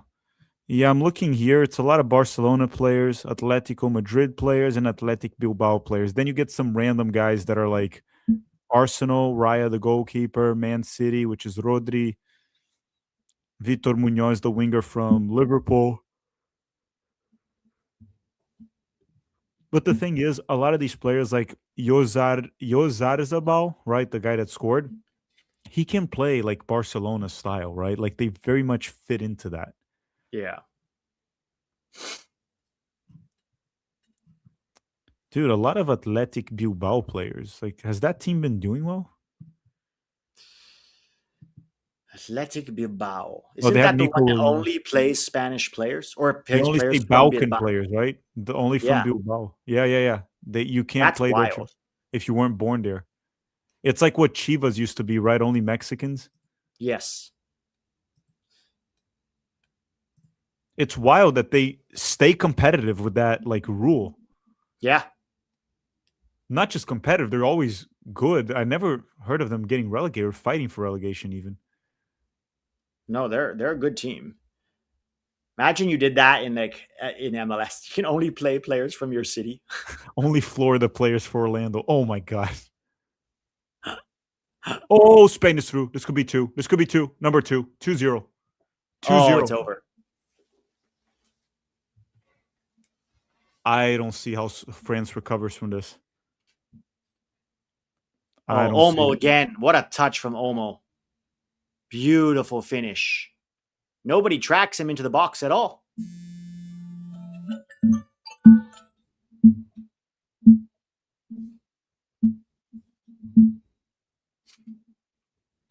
As I said, I expected Spain to win. It's 2-0 now, and they haven't even brought Nico Williams yet. Yeah. Damn. Pedro Porro. That's Danny Olmo's. That touch from Olmo under pressure is incredible touch, though. Tack. How can the USMNT keep possession like Spain? Oh, good luck with this one, Tack. Well, let me actually change this question here. Which teams can do that? That's the best possession-based team in the world right there. So we cannot.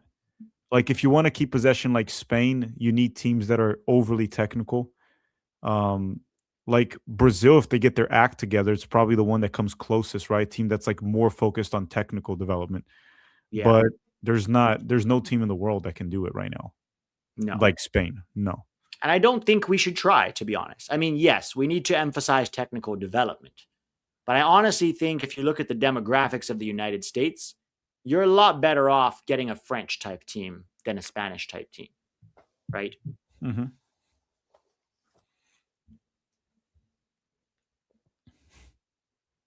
Oh, Mbappe. Yeah, the French are going home. Well, they're not going home yet. They have third place.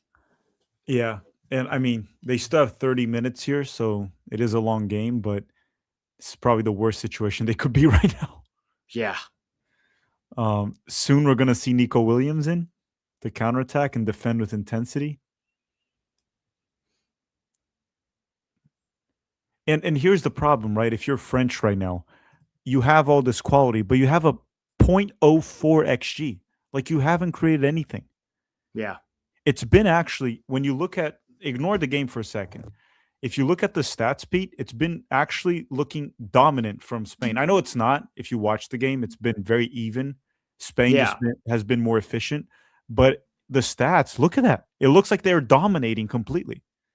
But also, you got to give credit to Danny Olmo, man. Like, the other one that they missed was also his like back heel inside the box with a defender on his back.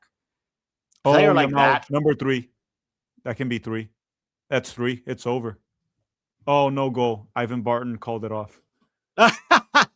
But I think he was right. Let's see. They called it offside. They're gonna check. If it's not off, the VAR checks. It's a goal. Lamine Yamal scored it. Then it's over. Might even end the stream early. Oh, if it's 3, it's over. Who's EA? EA is going to get another winner prediction right. Is that the crab or whatever? EA Sports? I think EA Sports, that used to own FIFA, the video game. I think they simulate the World Cup, and I think they've gotten right the last 2.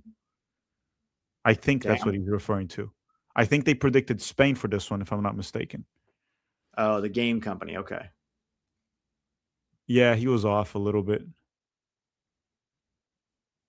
Dude, that matchup right there, Lamine Yamal and Digne, has been a nightmare for France. Yeah. But then also look at their other left back option. It's what's his name? Who used to play at Milan. He's not great. Oh yeah, he would get torched by Lamine Yamal. He's also worse, actually. Yeah.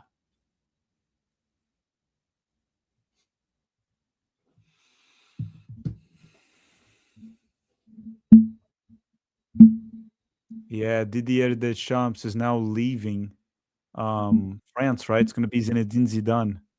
Is that confirmed or just rumored? I thought it was confirmed. Is it?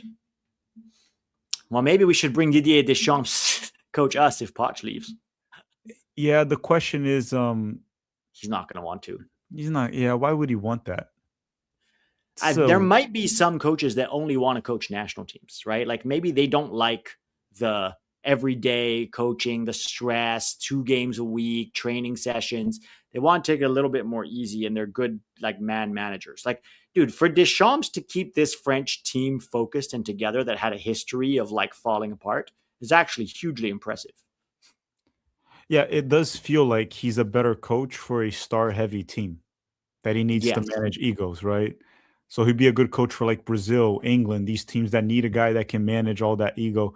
The United States is not an ego problem. It's like being a little bitch problem. It's a mentality problem. Yeah, that might be better Hervé Renard.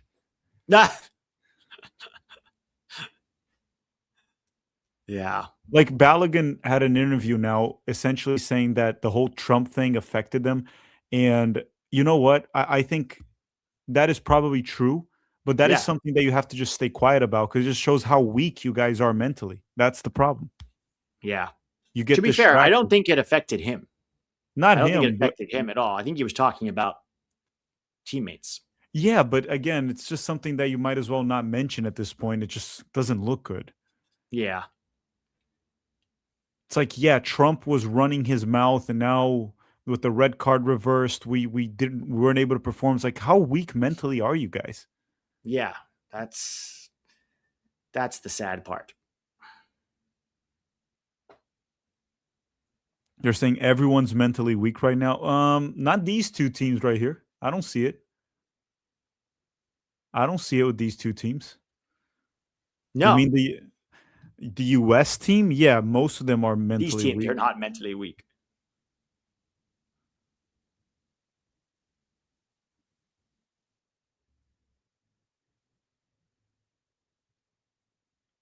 Oh, France almost scored.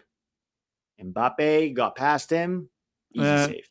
it was an easy save. Like Yeah. that's never going in with that goalkeeper. For Matt Friest, maybe.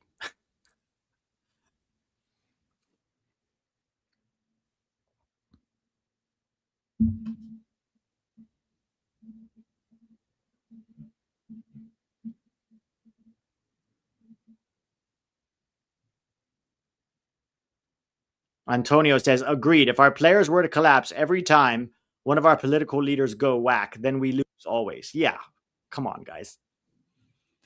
Well, if like It's if that's the case, the US will like struggle in every tournament while Donald Trump's in office because he'll always say something. Like something's going to yeah. happen with it. I actually thought Trump was very quiet throughout the World Cup. Surprisingly, the only time he opened his mouth was to hurt the U.S. He'll be there in the final, though. Apparently, he's handing the trophy. He's gonna stay I there. He's gonna yeah. stand there. He's gonna stand. He's gonna do his little dance at the front. Oh, Also, didn't he play golf with Harry Kane? yes. He played golf with Harry Kane.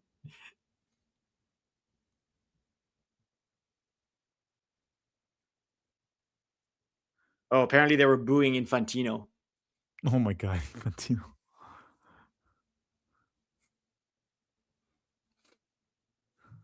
So we could see an England-Spain final then, just like the Euro recreation.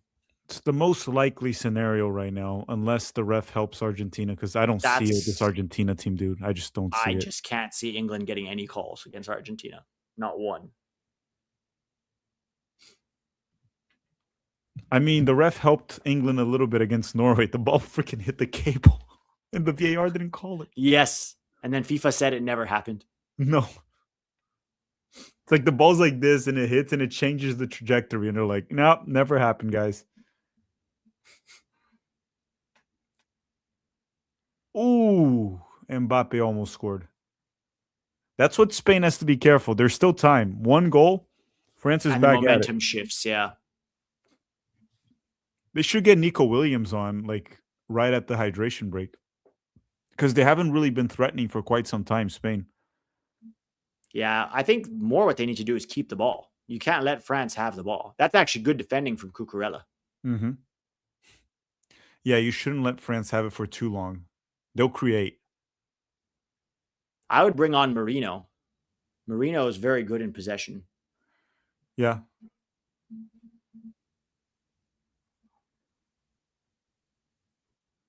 Blocked. Steven Spada, Trump doesn't care about the sport, only the attention. If you really want the attention, be part of the legacy building the sport. In general, I don't think politicians should be getting involved in the World Cup at all in terms of opening their mouth. But you're right. It is more about attention for Trump. I mean, not as bad as what that Paraguayan senator said about Mbappe. Remember her? No. That was that was And wild. she was like trying to defend it. She's like, I come from a time Doubling where down. she was like, I come from a time where it's normal to say that's like, yeah, but you're not. That's not a good excuse. No. It's almost like that. Hey, it was okay that my great grandfather owned slaves, so I come from that time. It's like, no, dude, that's not how it works. That's not how how it that works. shit works, lady.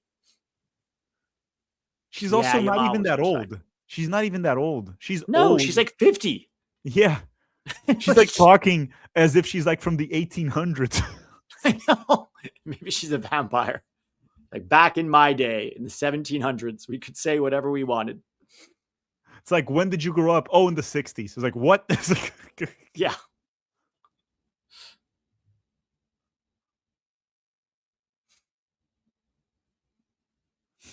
all right, should be hitting the hydration break now.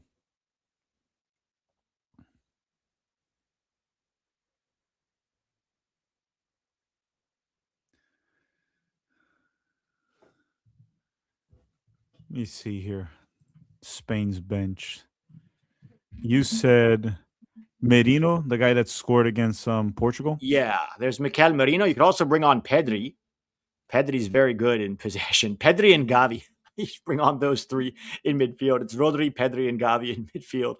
Yeah, and if you want, you can send in Nico Williams up top or out wide to counterattack. Dude, Zubimendi too. This guy can hold possession forever. They have Yeah. Dude, they have a whole midfield on the bench that can hold possession forever. Gavi, Pedri, Zubimendi, Merino. It's like they can all hold possession forever.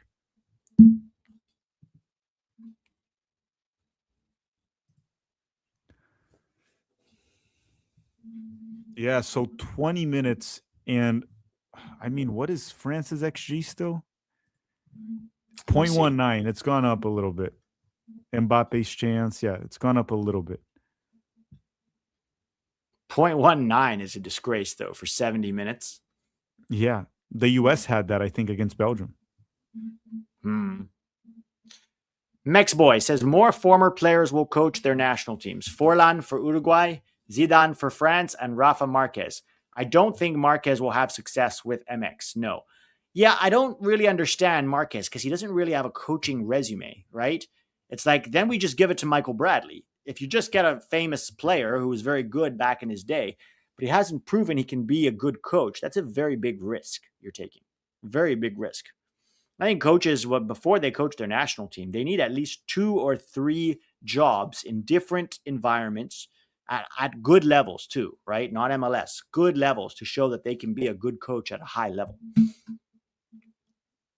I thought Argentina was playing England. Thanks for the correction, guys. I almost pulled out the yellow jersey for tomorrow.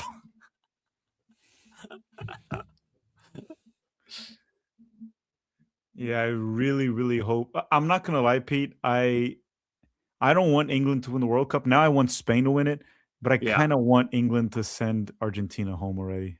I am tired of Yes. Argentina, dude. I think the whole world is tired of Argentina more than England. Yes. Yeah. Yeah. So Gen Z's lady says Marquez coached Barcelona youth, I believe.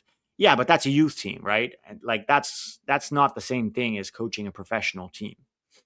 So Yeah, the problem in Mexico is that their patience is very short. Like he's not going to be yes. on a long leash, and he loses the Gold Cup next year to the U.S. and people are like, "Ah, Rafa Marquez out, fire him." That's what's going to Yeah. happen.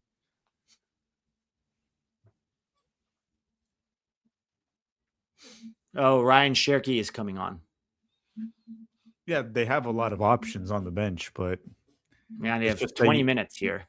20 minutes, and I mean Spain has great options too. Both of these teams have incredible depth. Yeah.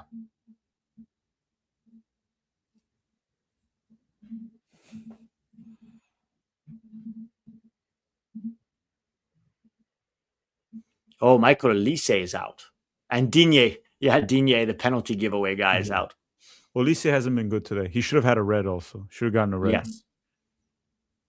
Theo Hernandez is on, though. That could be worse than Digne.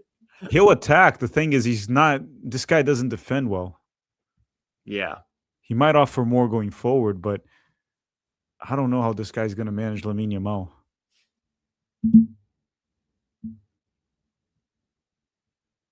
They're saying, how does Cherki not start for France? Well, because the role that he plays as a playmaker, they place Olise there. That's another incredible player.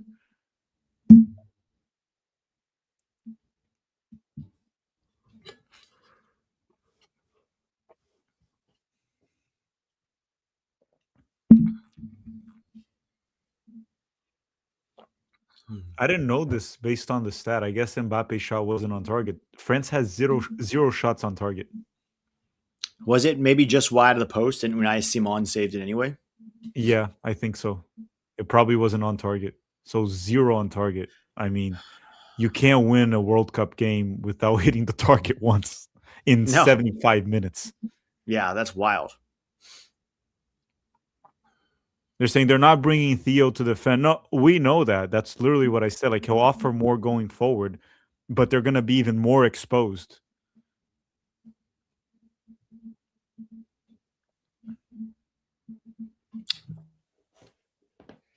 Ferran Torres is coming on. That's a weird sub to me. Yeah. For Mikel. I guess they're just trying to pack the midfield. Yeah, I don't know. Well, he's going to play up top. But he might drop deeper than Oyarzabal is.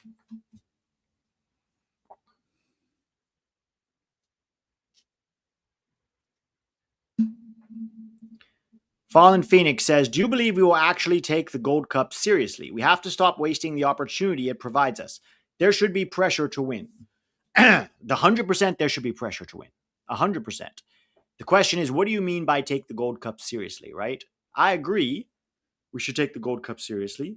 There are some players, though, that I think you can use the Gold Cup to bed them into the national team. For example, right? Who's going to play on the left? What if Mathis Albert plays 1,000 minutes for Dortmund this season? I would probably take Mathis Albert to the Gold Cup and let him bed in with the national team ahead of Copa America, for example.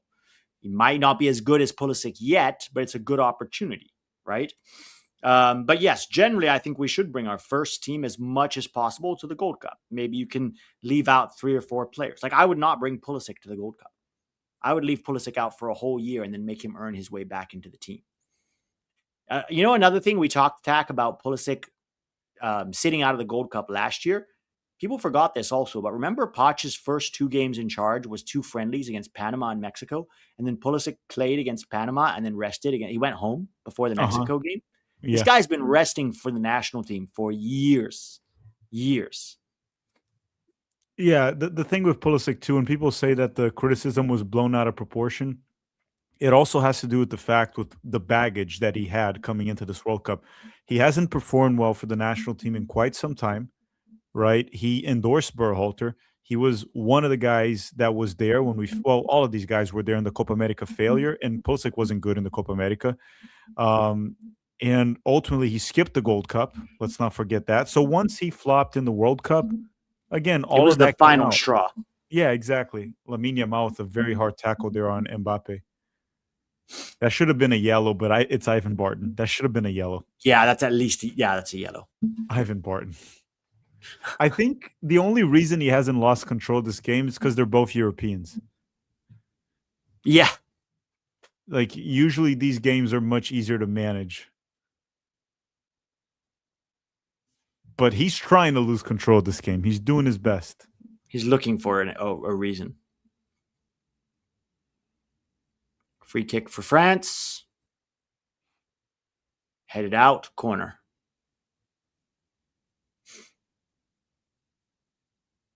Yeah, we've been very soft on Pulisic for a long time, guys. We've given him the benefit of the doubt because of his quality and because of his talent. And so we've even defended him at Chelsea. Remember where the Chelsea fans are going after Pulisic and USMNT fans were defending him. We've defended Pulisic for years, but he's not a little kid. He's 28 years old next month or in 2 months, right? He needs to be held to a higher standard.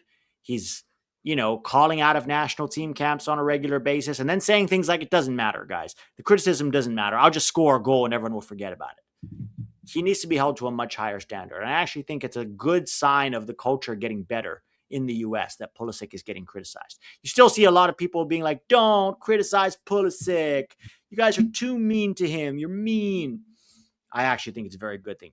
I'll be honest, I don't think the criticism has even been that harsh. And Pete, just to make one thing clear, like, some people are trying to say, oh, they're putting him as a scapegoat. No one's putting him as a scapegoat. Everyone was at fault. Everyone criticized the entire team.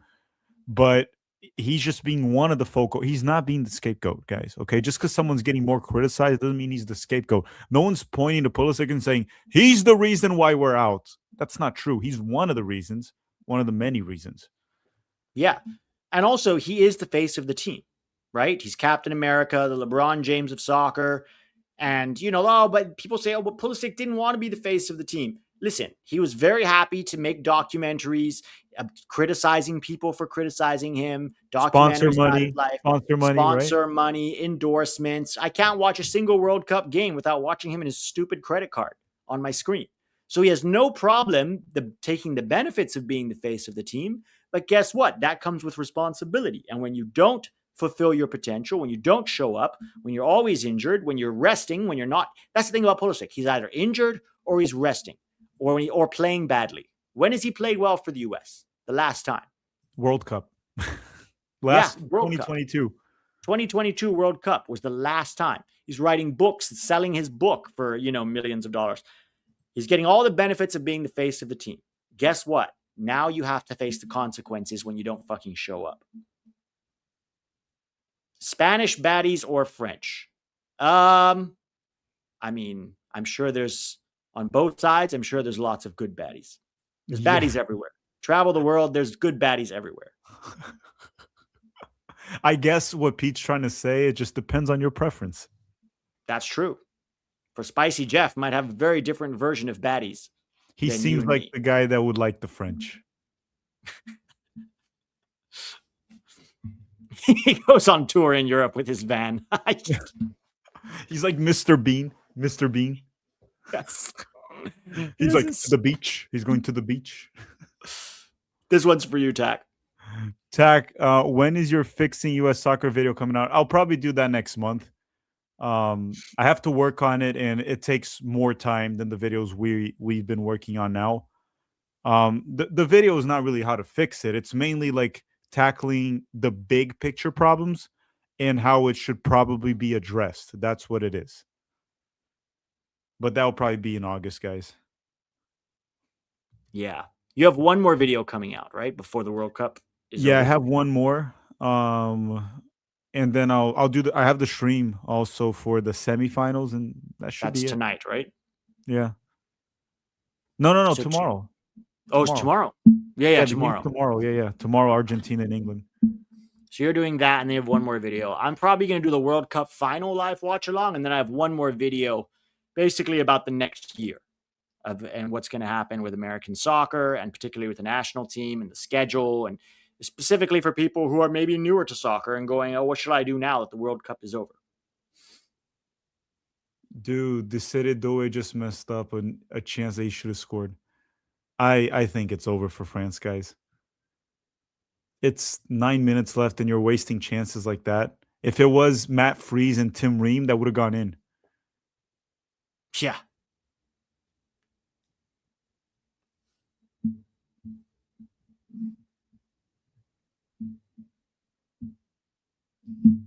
I don't think we're going to do a third place watch along, K-Plum. Nah. I mean, I'm going to watch the game because I set this goal to watch all 104 games in the World Cup, and I've pretty much done that so far. A few I have watched, but I watch pretty much every game. But yeah, I don't no one cares about that game, especially with the teams that are going to be there. Hopefully it's Messi's testimonial match. Yes. It's like the goodbye. Oh shit, that might have hurt. Tio Hernandez might have kneed Unai Simon in the face. Whew. I need to see if it's just a flop or it looked like a hit. Ivan Barton is going to get his red card. He's like, yes. Oh, my God. Let me see. Nah, I watched the replay. Nah, dude, he didn't do anything. He kicked the ball. It was nothing. He's CONCACAFing to see if Ivan Barton falls for it. It's like, oh, that's bullshit. Not even close. It wasn't even close. Oh, ridiculous. They're sending in Nico Williams, by the way.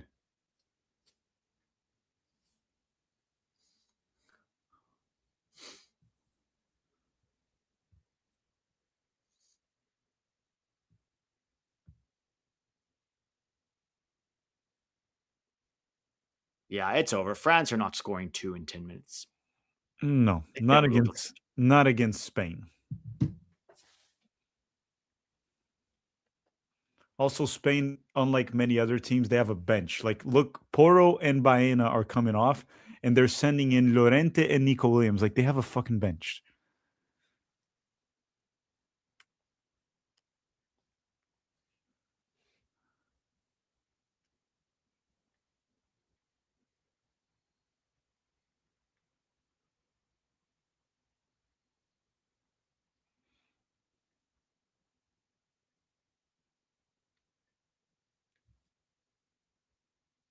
Honestly, they should give out yellow cards for stuff like that, for like simulating. It is simulation basically. It's Yeah, not the diving. problem is, but that goes back to the rule that benefited Argentina. They only check if the foul leads to a yellow. It's so stupid. They should just Yeah. yellow everything. Yeah. No, but if you're simulating that when his knee was nowhere near your face, it wasn't even close. That should be a yellow card. Got to get rid of that stuff in soccer because it's turning a lot of people off to the game. But they have to all go punished, right? Not just pick and choose like they did for Argentina. Yeah, of course. Like for Argentina, they like check and they do everything for them.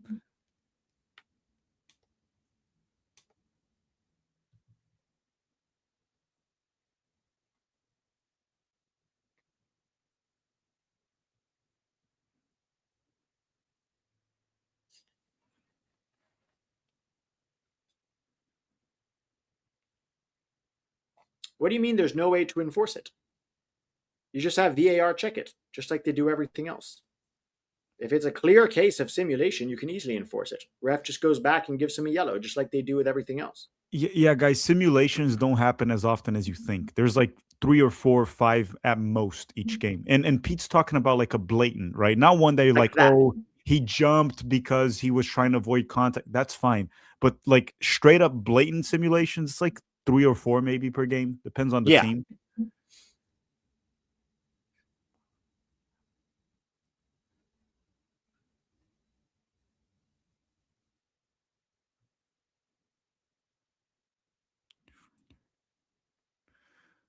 France again. Unai Simon will get the ball. Guys, 86 minutes. I'm sorry. Sorry to the French. I'm not. I'm happy France isn't winning the World Cup. No, I'm talking about the fans. Oh, Ivan Barton. He's going to give a yellow. I thought he was going to give Mbappe a red. He was ready for it. He's like, I want this. Oh my God. Oh my God. Mbappe is frustrated. He just hit Unai Simon. Honestly, dude, So stupid. it would be a soft red, but it's almost like an aggression. Yeah. He picked up the ball. And he just kind of hit him for no reason. Yeah. I mean, he didn't really touch him that much. But Nah, he just didn't so really touch him. unnecessary. So unnecessary. Yeah. Goofy.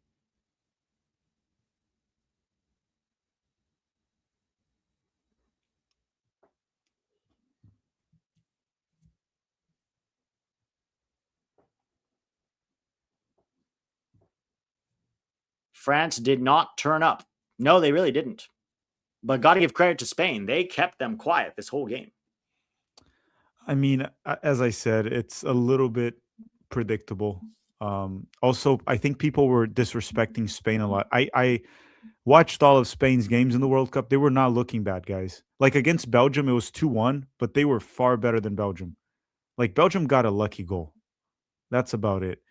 And Spain is undefeated for 37 games. We can't be disrespecting a team like that. They won the Euros. Yeah.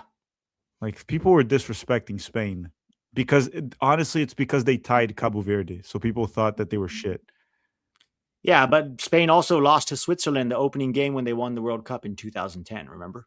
They Mm-hmm. also, not just them, but Argentina, right? Lost the opening game of the 2002 World Cup to Saudi Arabia. France lost to Kick like for France. Tunisia in 2018 in the group stage. Yeah. Spain would have slaughtered US. I have no clothes on. Wow, those are two very interesting things to put together. The French media is going to go nuts. I mean, sure.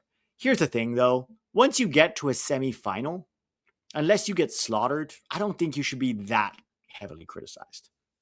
Like, only one team's going to win the World Cup. Once you're in a semifinal, so long as you stay in the game, look, France have not played well here today, but it's not like it's been a blowout either, right? It's not like 7-1 Brazil. It's like once No, you get to a semi, anything can happen. and I mean, Spain is arguably the best team in the world alongside France. These are the two best teams in the world. It could have gone either way, but they really struggle right against Spain.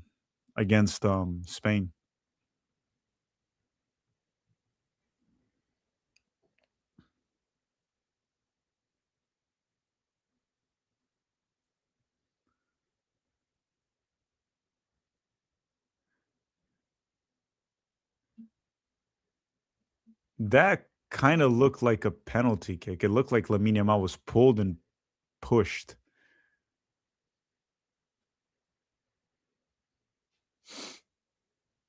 Let me see. Nah, I saw the replay now. They were just kind of fighting for a spot there, like fighting for space. It was They like were coming both together. Yeah, He's yeah, not they even were both asking for one. they were both pulling and grabbing each other, just fighting for that spot. It's not a penalty. Theo Hernandez. Yeah. I don't think anyone looks more French than Theo Hernandez. He's one of those guys that just looks. You see that guy in a crowd and you go, where do you think he's from? French. He looks so French. Let's see how many minutes the ref adds. Ivan Barton. Depending on how much he adds, dude, I might be gone because then it's over. Yeah. If it's like 5 minutes, it's over. They're not getting 2 goals in 5 minutes.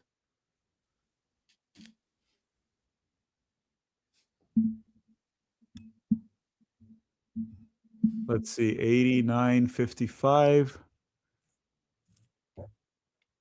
Seredue.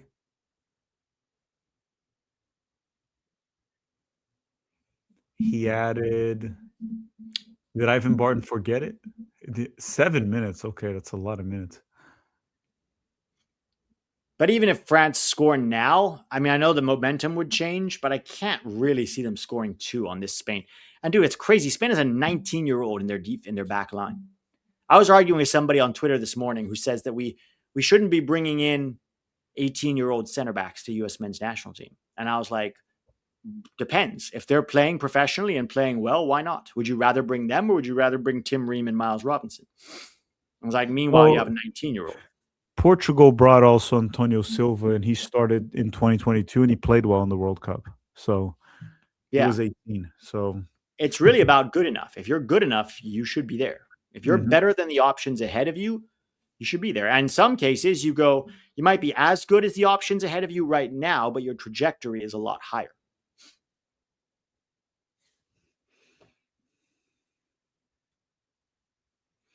Pete, I'm gonna go here. I'm gonna record a short for Instagram, and I think it's over. I don't think there's. No, it's over. It would be wild if France came back in the next 5 minutes. It would be the biggest comeback I've ever seen in World Cup semifinal history, for sure. All right, guys, see y'all tomorrow. Bye-bye.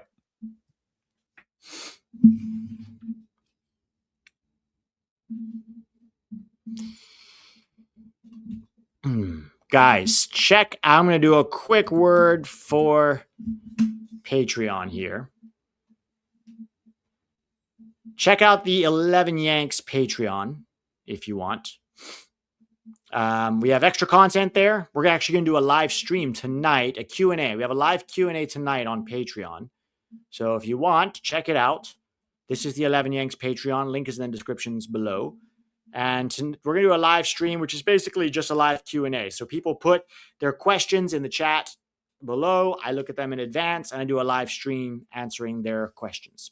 So if you guys want to, lots of extra content, a lot of youth-focused content, prospect-focused content in the next couple of weeks.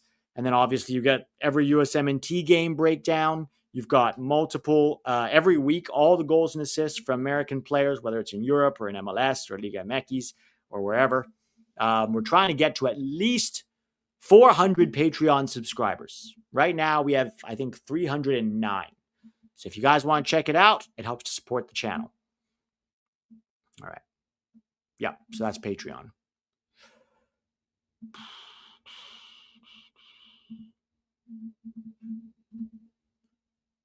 Three minutes here, guys. 3 minutes.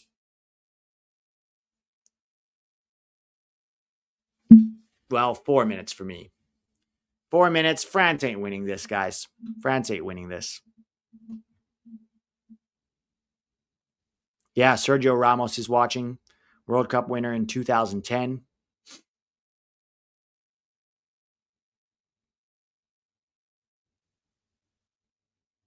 Do you have a preference in the other game? I'd rather England win than Argentina.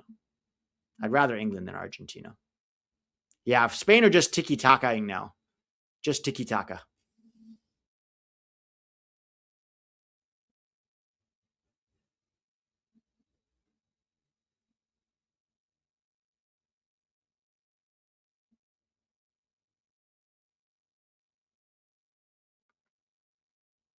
Oh, Nico Williams. Here comes Spain. Nico Williams, 1v1. Blows past his man. Shot hits the side netting. Goal kick for France.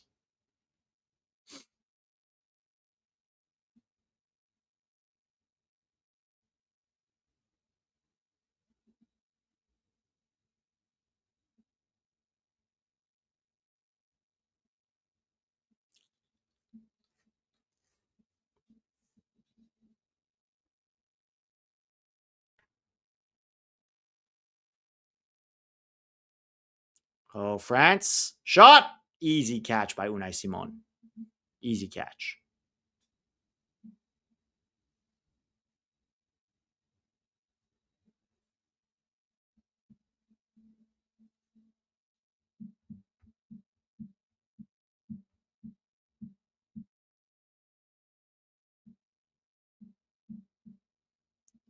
Also, England winning it all in America would feel bad. Yeah, but they're not going to beat this Spain team.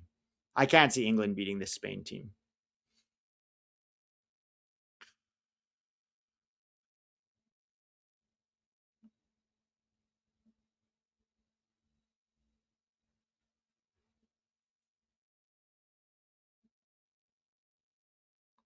Yeah, they're just possessing the ball now. That's all they're doing. Possession, possession. They kill you just by keeping the ball. Once they have a lead, they just kill you by keeping the ball. Yeah, Danny Olmo for sure, man of the match.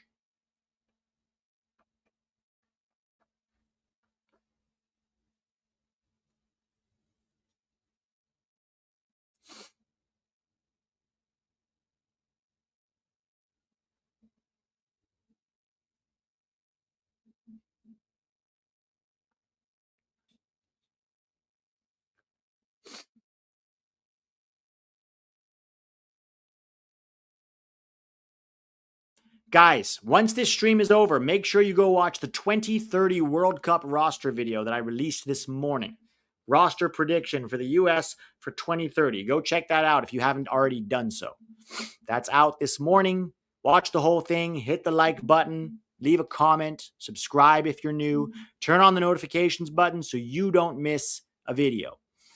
I want the aliens to win the World Cup. FIFA gets a restart. We can call soccer Spaceballs. Well said, Spada.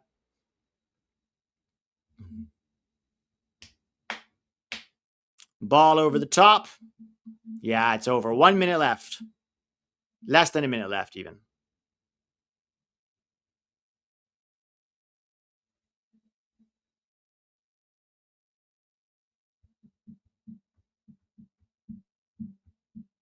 What do you mean Mbappe's first loss in a World Cup? He lost the final last time round. Already watched it. Cool. Thank you for everyone who did. Throw in for France. That's it. Game over.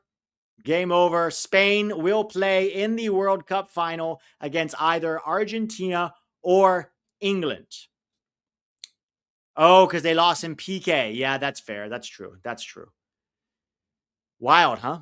Wild stuff. So Spain go through. France will head to the third place playoff against the loser of England-Argentina. Guys, I'm going to head out. Check out that video from this morning if you haven't already. 2030 World Cup prediction. Have a great rest of your day, and I'll see you guys for the final.